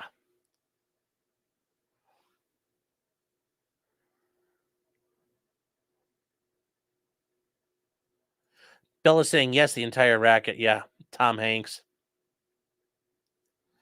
Horatio McAllister saying Leora Cohen is the devil. Well, most people probably don't know who he is. So, if you guys don't know who he is here,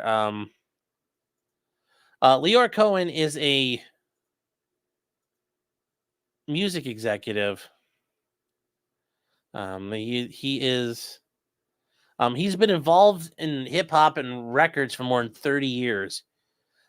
He led Def Jam Records for a while. And he took over a leadership role at the Warner Music Group. I mean, this guy is a huge person. In 2016, he was named to YouTube's global head of music. The guy's been around the block. We're gonna skip the early life part here because that makes it too easy. But he's been involved with all kinds of people, and this guy runs all of it. He has done work with all kinds of people. When he put it all together. I mean, look at all these names, all the people he's dealt with. So he has been involved. He is quite literally a huge guy.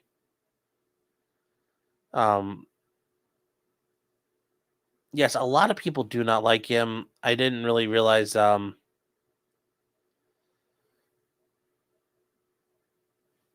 it was very interesting how this guy has like his fingers and everything.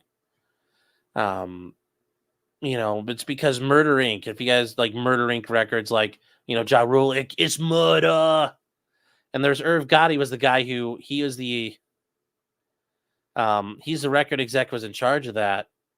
Well, there was an offshore payment to a front company, and Gotti was acquitted, as was Cohen, who had also testified.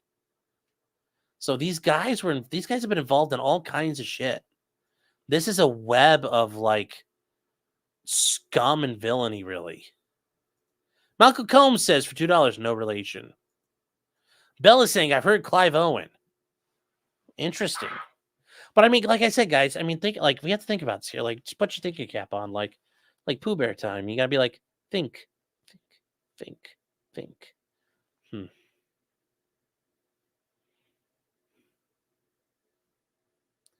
It's got to be like massive stars, but on to like executives or something.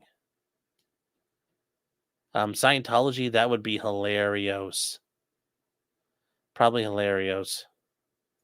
Kitty says, now they got Scientology. Yeah, but they want to get at him. This would be a great way to get at him. Let's see here. It's Jay-Z or Swift. That would be hilarious.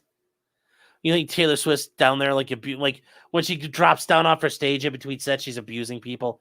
That would be hilarious. Twitter is saying Jay-Z is next. Yeah. Bob Iger, that would be hilarious. Russell Simmons, Lucian Grange. Lucian Grange was his guy running interference as part of the lawsuit, so it could be him. Yeah, Usher allegedly has herpes. Yes, that's not confirmed. So there's all kinds of... Yeah. Mario Kart 13 says for $2, Justin Bieber's baby about Diddy's crimes. No, I doubt it. I'm sure Bieber lived in a very sheltered situation when they kept all that away from him. Whoever is controlling Diddy's money, sure. Bifron says Usher was passed around. Yes, he was. And they still are today. John says, damn, the suspenders are under stress. No, they're not. They're all right. They're taking care of themselves. Definitely Obama. That would be hilarious.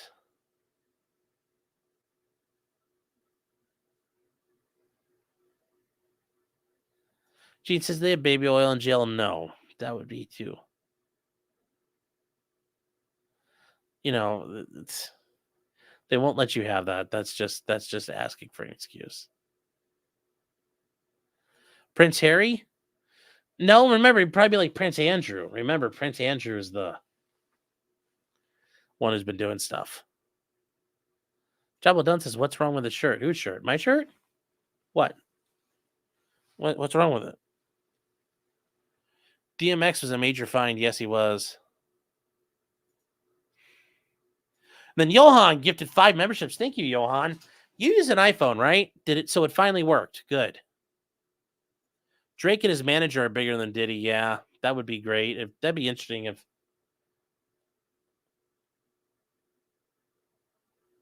Oh, wow, that's a lot of chatting. Had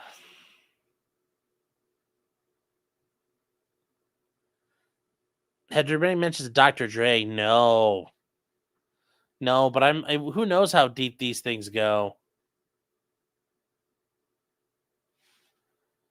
You know, because there's on the West Coast they have that Eazy catching HIV. So that's Usher was molested by Diddy. Yeah, that's the allegation. And guys, the thing is, Diddy and Usher aren't too different in age, but Diddy's just a little bit older. So that's how they came up with that idea. Polly says, who wants to tell him what?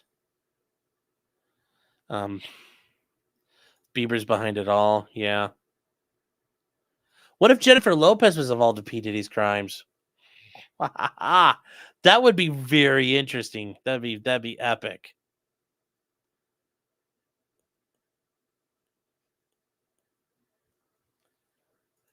Awaken, he says they have baby oil in canteen sometimes. They do?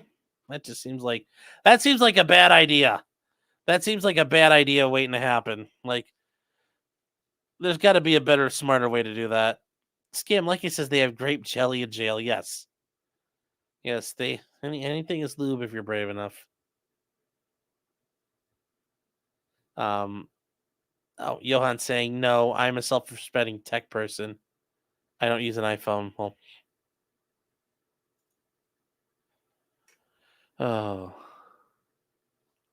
Eminem was diddled by Dre.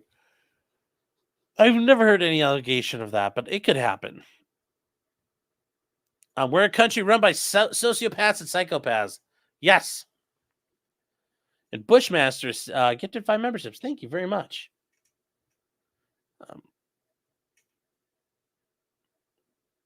Jennifer Miller says, there's a prisoner in Michigan who just won $100 million from Diddy by default. Yeah, we covered that. And guys, if you're new here, we do a show every Thursday night at 9:30. And this past Thursday, we covered that lawsuit about Diddy. And I don't think it's valid. And listening to his attorneys, it sounds like there were issues with service that Diddy never got properly served the lawsuit. And this guy has a history of suing the crap out of everybody he can over stupid things. So this guy is a very litigious person. So I'm not surprised that he got something filed up and was able to release this, just the week before Diddy gets indicted. I mean, yeah, I'm just saying. But I appreciate you bringing it up because it is a good point. Tupac faked his death and still pulling the strings. Yeah. Tupac is living in the ghetto with Master P. Just hiding out. J-Lo was there when the club shooting happened. She allegedly disposed of the gun or picked the gun up for him. So she helped him cover it up. Yes. Don't you mean Jennifer Lopez? Yes, that's what I mean. Jennifer Lopez. Yes, if we're going to be Spanish about it. Bella says, I don't think it's Dre because 50 would have dropped a dime. Yeah. Remember, though, 50 talked about Diddy and that whole I want to take you shopping thing. And if you guys have not seen that, that's, hold on here. That's creepy as hell. Where Diddy talks, or 50 talks about hanging out with Diddy and Diddy being real creepy about him.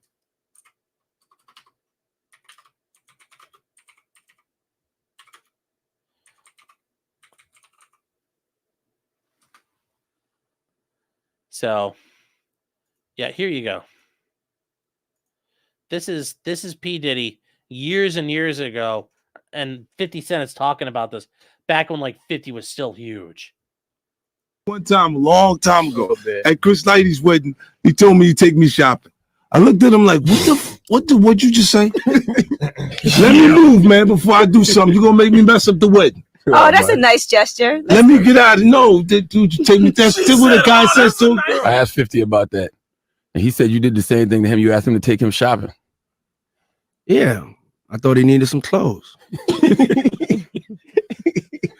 What? I'm a nice guy. Yo, why are you and 50? Hey, yo. Why y'all not? Hey, yo, I don't have no beef with I don't know why. With Fifth. He loves me.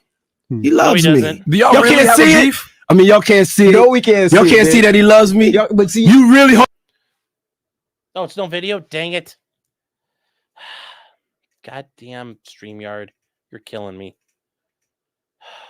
StreamYard, you're killing me. He said something to me one time, a long time ago, at Chris Lighty's wedding. He told me to take me shopping. I looked at him like, what'd you just say? Let me move, man, before I do something. You're gonna make me mess up the wedding. Oh, that's a nice gesture. Let me get out of no, dude, you take me. That's what the guy says to him. I asked 50 about that. And he said you did the same thing to him. You asked him to take him shopping.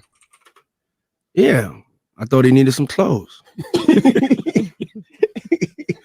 What? I'm a nice guy. yo, why are you and 50? Hey, yo. Why y'all not? Hey, yo, I don't have no beef with I don't know why. with Fifth. He loves me. He loves me. Do y'all Y'all really can't have see a it? beef? I mean, y'all can't see No, it. we can't see Y'all it, can't man. see that he loves me. But see, You really, hold on, you really think that's hate? When you really break it down, you've been out here a long time. You know he loves me. I don't think he like. I'm pretty sure it's hate, Diddy. I'm pretty sure it's hate because there's other comments that 50 has made about you, and yeah, this isn't comments of love. Here you go. This is another one of Diddy. Doing it, I'm going. 50. The nigga Pop was like, yeah, like first he was camping him to get stopped. Then he was like, yo, so when we gonna get the chance to, to kick it, like we can just hang out, nigga. We gotta kick it. This is Pop. Okay. He telling me we gotta kick it and shit. And he was like, yo, why don't we like go shopping or some shit? I mean, like I pay for it. And I was like, what the fuck this nigga just said? I got the fuck away from him because I was like, this nigga just tell me he take me shopping. And this is shit that goes on. So there's your little fruit pile. It's a fruit pile. It's a fruit pile. Trust me. You see these little weird ass pictures and shit like that out there. You should sit out there for no reason. If you don't see accident pictures, it'll be like kissing niggas. Like that doesn't happen by accident. You know what I'm saying? Like I'm telling you. I'm telling you. Look, later you gonna find out a little shit that I'll be saying. Well, I guess he was right. This is like P. Diddy like years ago. Probably like 10, 15 years ago. You understand what I'm saying? Man, listen, I'm trying to tell you the truth. But the truth, sometimes it hurts. Right. It hurts people and they don't want to hear that shit. But I'm trying to tell you, nigga asked me, could he take me shopping? And it fucked me up because I'm looking like, what the fuck did this nigga just say? I want to take you shopping. I got a bankroll out this motherfucker. I want to take you shopping. Why? Because when you walk around looking so motherfucking good, I want to feel like, God damn it, that motherfucker with me. So that's how they get to that. That's the issue here. He's like, it's a control thing that I clothed you. That I clothed you. That's what they're trying to say.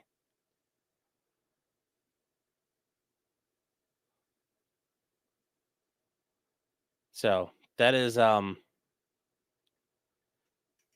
Mario Carter says, if a man buys you the clothes he wants, if a man buys you clothes, he wants to take them off. Yeah. Jeremiah Maddox says, don't forget Cat Williams on the Shannon Sharps podcast. Yeah, that's the other one too. We can bring that up real quick. Cat Williams, when he talked about Diddy. Cat Williams talked about Diddy. Where is this? Yeah, here we go. Well, actually, here, this isn't, there's Andre 3000, Jamie Foxx have been talking about it. A lot of people have been talking, man. A lot of people have been getting warned. Like, here you go. This is a good clip of it. This is Cat Williams going on with Shannon Sharp. Big Dick Deviants is all catching hell in 2024. It's up for all of them. It don't matter if you Diddy or whoever you is, TG Jakes, any of them. All lies will be exposed. That's all. And anyone who takes that the wrong way, know why they take it the wrong way. The truth is the light. I need to have another one of these. Amen. Amen. All of That's some prophetic shit right there. So may these words come true. Yeah, they did. Andre's down to 300. Yeah. Oh.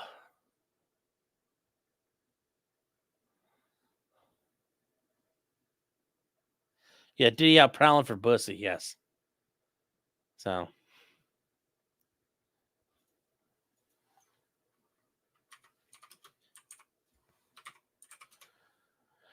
it's very, very interesting. Wait, hold on here. Wait. Manny B, 50 is from Detroit. No, 50's from Queens, dude. 50 Cent's from Queens. Eminem's from Detroit. 50 Cent is not from Detroit. He'd slap the taste out your mouth for that. But yes, there's so many people talking about all of this. Sean, don't let Diddy buy you clothes. Well, I don't know if Diddy's money's wrapped up right now. Cat Williams be like, they call me a madman. Brent says, the Taliban put an end to Baka Baka in Afghanistan. Yes, they did. Don't Google that, chat. Don't Google that term. Linux user says, why are rappers so gay, like literal homos? I don't know. And somebody says, it's the longest I've heard Cat Williams speak without dropping the N-word. Yes.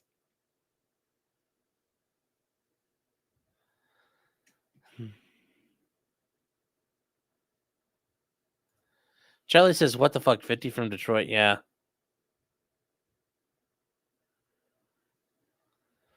Let's see here. Thal says, makes you think Eminem knew something. Yeah. Yeah, he did. Cat says, okay, wait, did you cover the Shay Shay Instagram live apology? No. I did not.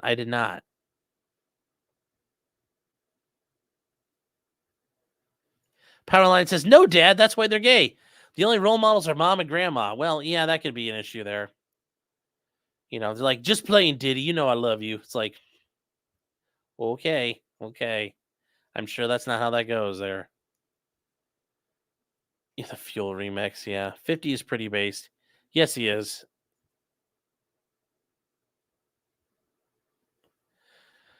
Oh, it's all fake apologies, yeah.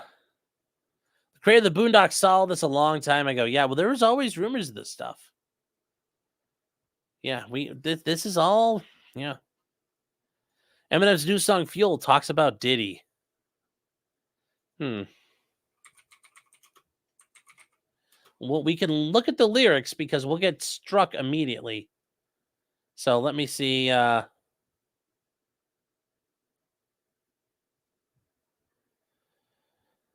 Let's see here.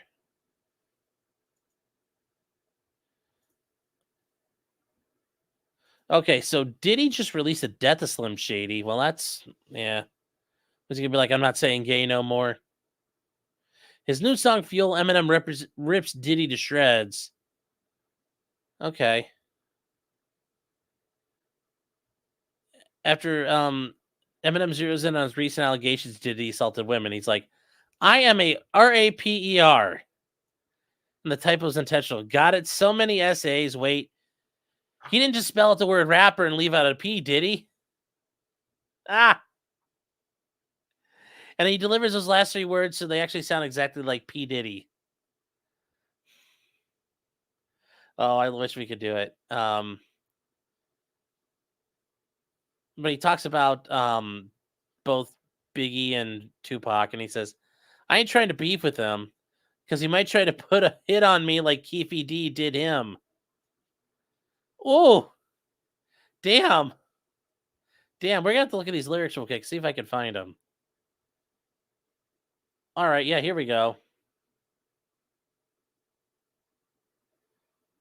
Yeah, here we go. Yeah, this is... Wow. Okay, yeah, that's all hilarious right there, chat. Wrap it up for us. Eminem got the tea, yeah. Read a poetry slam style. All right, yes, I'll go back and read it. Hold on here. Okay. Let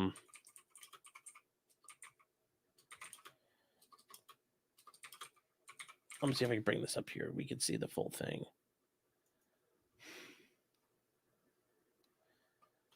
Okay.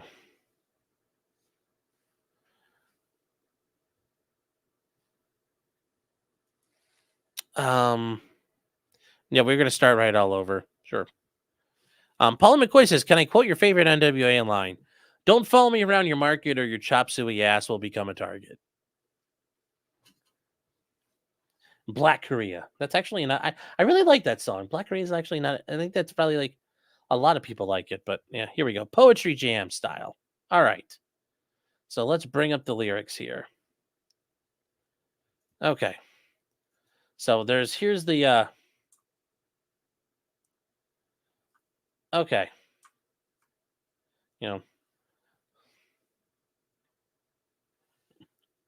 All right.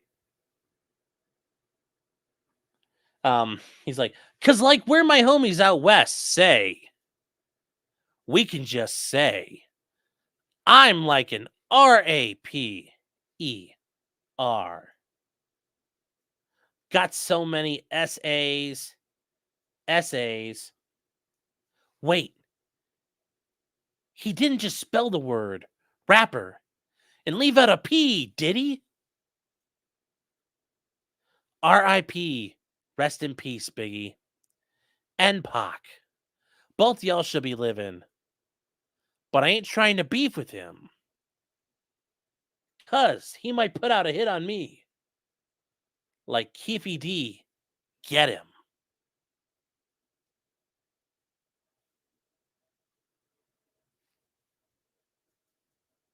That's pretty good. That's fucking fire. Eminem raped Obi Trice.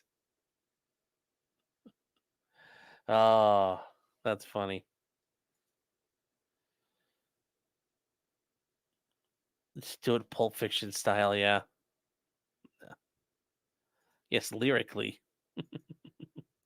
That was really good. That's hilarious. That's hilarious. Yes. Finger snaps, chat. Or you gotta do like you gotta do the deaf people clapping.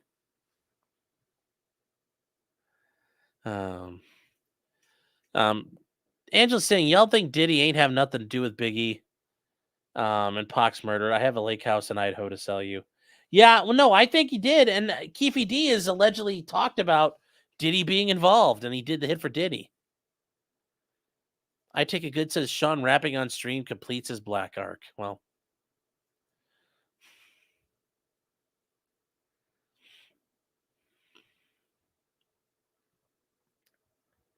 now really like William Shatner. No. Y'all weren't beatboxing when he was reading that.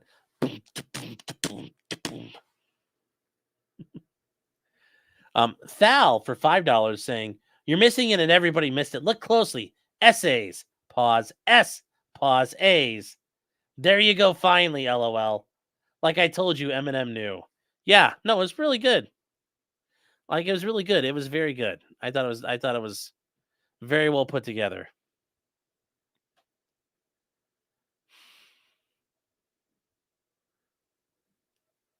My question is, why did he destroy the best rap artist at the height of the movement? Because he thought he was invincible. This would keep going forever.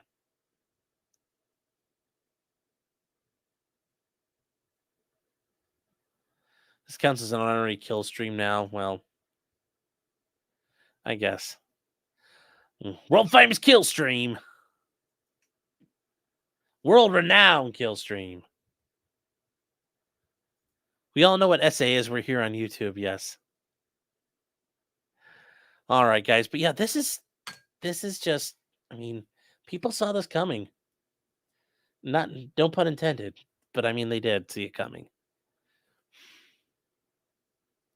It's the top of the sector. Maybe R. Kelly and Diddy can be like Sellies. That would be funny. Because they could do their singing. Like they could work on an album together. That would be hilarious. They could do like they could release a prison album. Read it like Marley Matlin. Yeah. Oh, God, that'd be great. I did not see the 1,000 bottles of lube coming. Yeah. Well, I wonder if the feds are going to seize those as like forfeiture. They're going to have the forfeiture. Like, who knows? Diddy might get out of this. He might. He might take a plea or might get convicted. Think about that, though. How hilarious is that going to be if he gets convicted and there's a forfeiture hearing? We're taking all this money. We're taking all these things. And, Your Honor, we want to seize 1,000 bottles of lube. Are the feds going to turn around and sell that off? Or are they just going to destroy it like it's contraband drugs and put it in a pile and light it? Oh. Antoinette Kilpatrick saying, I've been reading about Diddy for years on Black Twitter. Yeah, well, remember when all this stuff was going down with R. Kelly, there were rumors about there were you heard all these things saying like Drake ain't any better. Y'all better look at Drake. Y'all better look here. Y'all better look there. There's all kinds of fucked up shit going on. Yeah, if they're celled up together, they can release a single, I'm Now My Roommate's Homie. Yes. The 45-gallon drum of lube. Yeah, that's the thing. Do you think do you think Diddy kept on reusing the bottles? Because after a while, that would be an overhead item. Like, his the guy in charge of the accounting for all the sex acts is gonna be like, well, listen here, Sean. Listen, Mr. Combs. We're gonna save some money. We're gonna reuse the lube bottles. So we got a pump attached to one of those big drums of it. And we're going to hire an intern. He's going to sit there and just fill bottles of lube every day. So you're always set. You got to wonder how it happened. Yes, up for auction at the federal government's auction. 1,000 bottles of baby oil.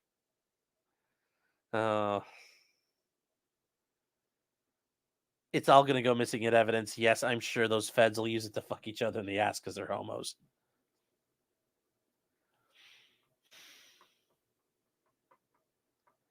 Are all the big rappers pedophiles? A lot. It seems like a lot of them are. Yes, there were 15 years of R. Kelly piss jokes before he got arrested. Yes.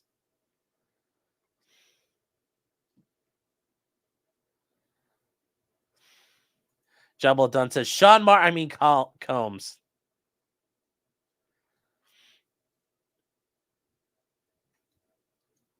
Scott Wade says, why didn't they see the chocolate pudding? Mr. Squiggle says, I bet a lot of celebrities are. Yeah, it could be. You know, there's a whole allegation Hollywood's full of pedophiles. I mean, like...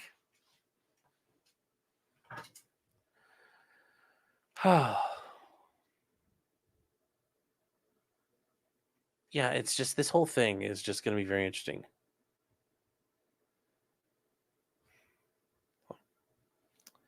Let's see here. Alex Jones is right. Yes, it was. Yes, he was. Oh.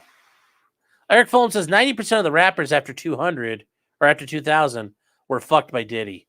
Yeah, I could see that. I could definitely see that. That means a lot of them. Chris D'Elia said that's not true about Hollywood. Well, I'm sure he'd say that, but he's not in the inner circle of Hollywood.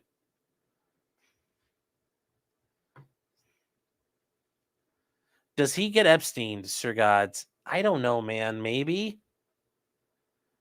I don't know. I mean, like, you'd think so. You'd think so, but also, unlike Epstein, he's a bigger guy. He can fight. So I don't know. I don't know what happens.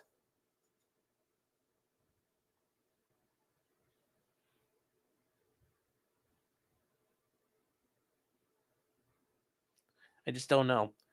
I just don't know.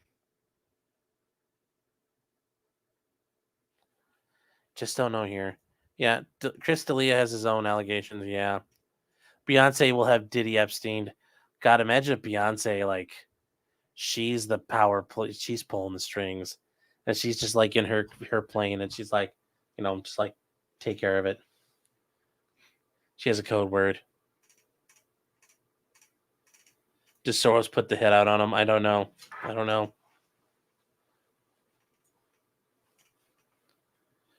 Don't know, guys. Yeah.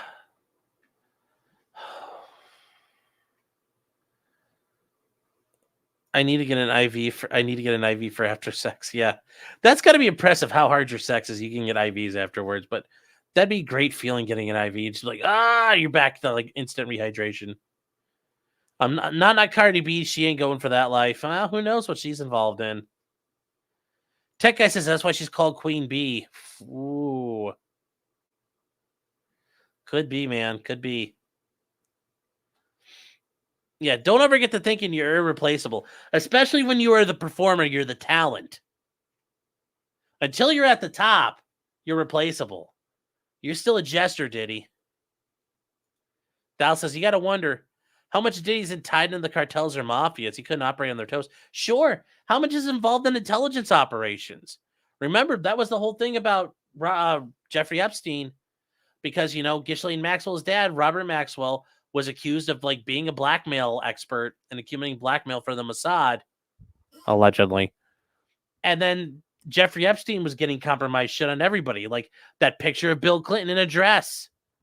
You know, it's like, look what I can do to you, Bill, and you can't fucking stop me. So yeah, how much of this were like all kinds of ops there? All kinds of ops.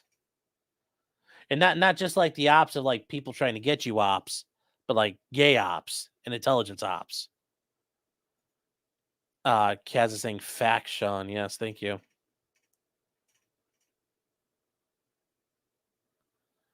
We need to see Jaguar rights interviews. She's been saying this forever.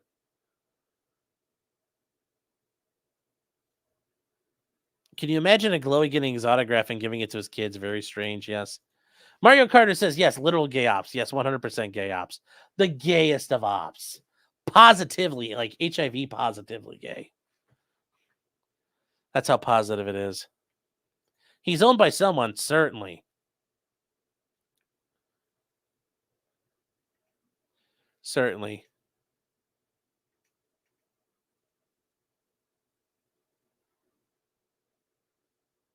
MLS got a David saying, hello, David, saying, did he not kill himself? We'll see. We'll see, man. I don't know. KT says, in whose dress? Or are they still in it? No, it's a picture.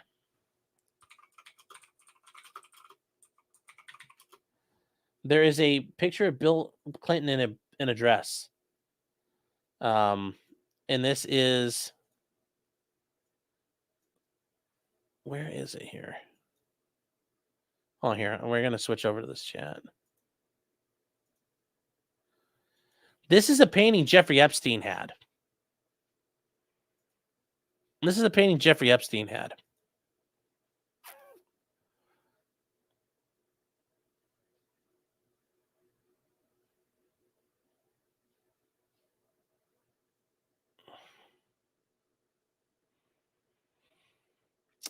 Something freaky deaky went on, chat.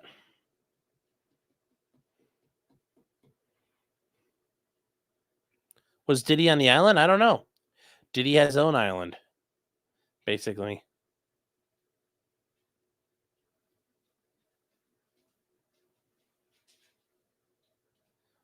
Yes, will P. Diddy be found to have unalived himself in a jail cell with a gunshot? Yeah. Yeah, that's not just a dress, that's Monica's dress, yes. Yes, there's the Podesta collection. Yes, John Podesta talking about all kinds of pizza and the different kinds of pizza they wanted. Yes, there's all kinds of degenerate shit out there. All kinds. So, yeah, just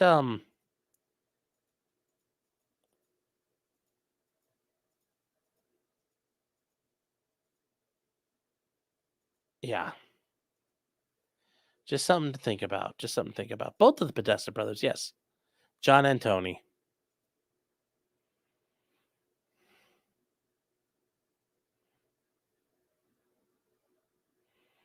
So,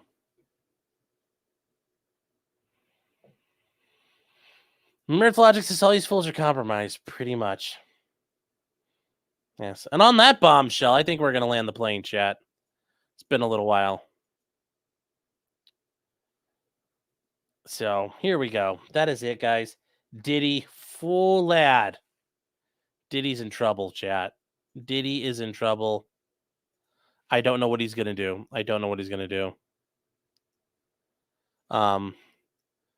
Dal saying thoughts on 40K. Not that I'm trying to recruit you as a sub. LOL. Oh, like you talking about the new game, Space Marine 2? It looks pretty good. Looks pretty cool. Scott says Clyde content. Well, hold on.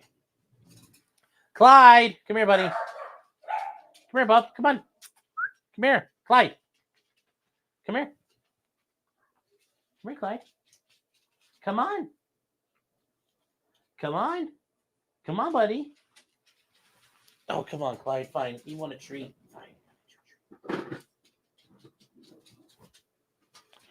Come on, buddy. Come on. Come here. Come on up. Hi, buddy. Come on. Oh, there you go. Look, Clyde, chat. We got him. Focus. There we go. People wanted Clyde. If you guys are new to the channel, this is my doggy, Clyde. He's such a good boy. We got him at the shelter. Somebody gave this little puppy up. Not really a puppy. He's 5. But we got him last year. He's almost 6 now. We got him last April. One of the best dogs I've ever had. Absolute fucking pig, though. There you go. You got some dog ASMR. What's that? He is 6 now? Okay. Well, you are 6 now, Bubba, huh? Can I get kisses? Oh, that's a big yawn. Where are you going? Buddy? Clyde was Diddy's Mossad handler. Probably. Was he questioning Building 7 again? No, he laid off that. He took a break. He's more worried about the Haitians. That shirt is worth more with Clyde fur on it. Yeah, well, he doesn't shed. So, all right, chat. So we are all done. Thank you all for being here. It's okay, buddy. No, I got you. Okay, fine. Okay, there. We're gonna relax. You're gonna do your baby pose. I know you like it. See? There we go. That's how you calm them down. Anyways, chat, we are all done for tonight. We got some stuff. We might go again live a little bit later, but this is the big thing. Diddy's got a long road ahead of him. He faces life in prison, chat. Life in prison. Oh boy. Even if he doesn't face life, it's like 30, 40 years in prison. Yeah, it's going to be rough. So anyways, guys, thank you all for being here. Everybody over on Twitch and then everybody here on YouTube, guys. Thank you if you're new. We do stuff almost every day. We do the live show every Thursday. We're over on Locals, guys. If you're new, if you like this content, though, stick around. It's always good, always important to learn. And please, if you're new, like, share, subscribe. I would appreciate it. And yeah, guys, remember until next time, just because you did it doesn't mean you're guilty. Although Diddy, oh boy, I think Diddy's fucked. Diddy's fucked worse than the Tate brothers. You know, they could at least bribe their way out, but Diddy, oh no, he's toast, chat. He's toast. So, with that being said, everybody, good night for now, and we'll see you guys a little bit later tonight. Take care, everybody.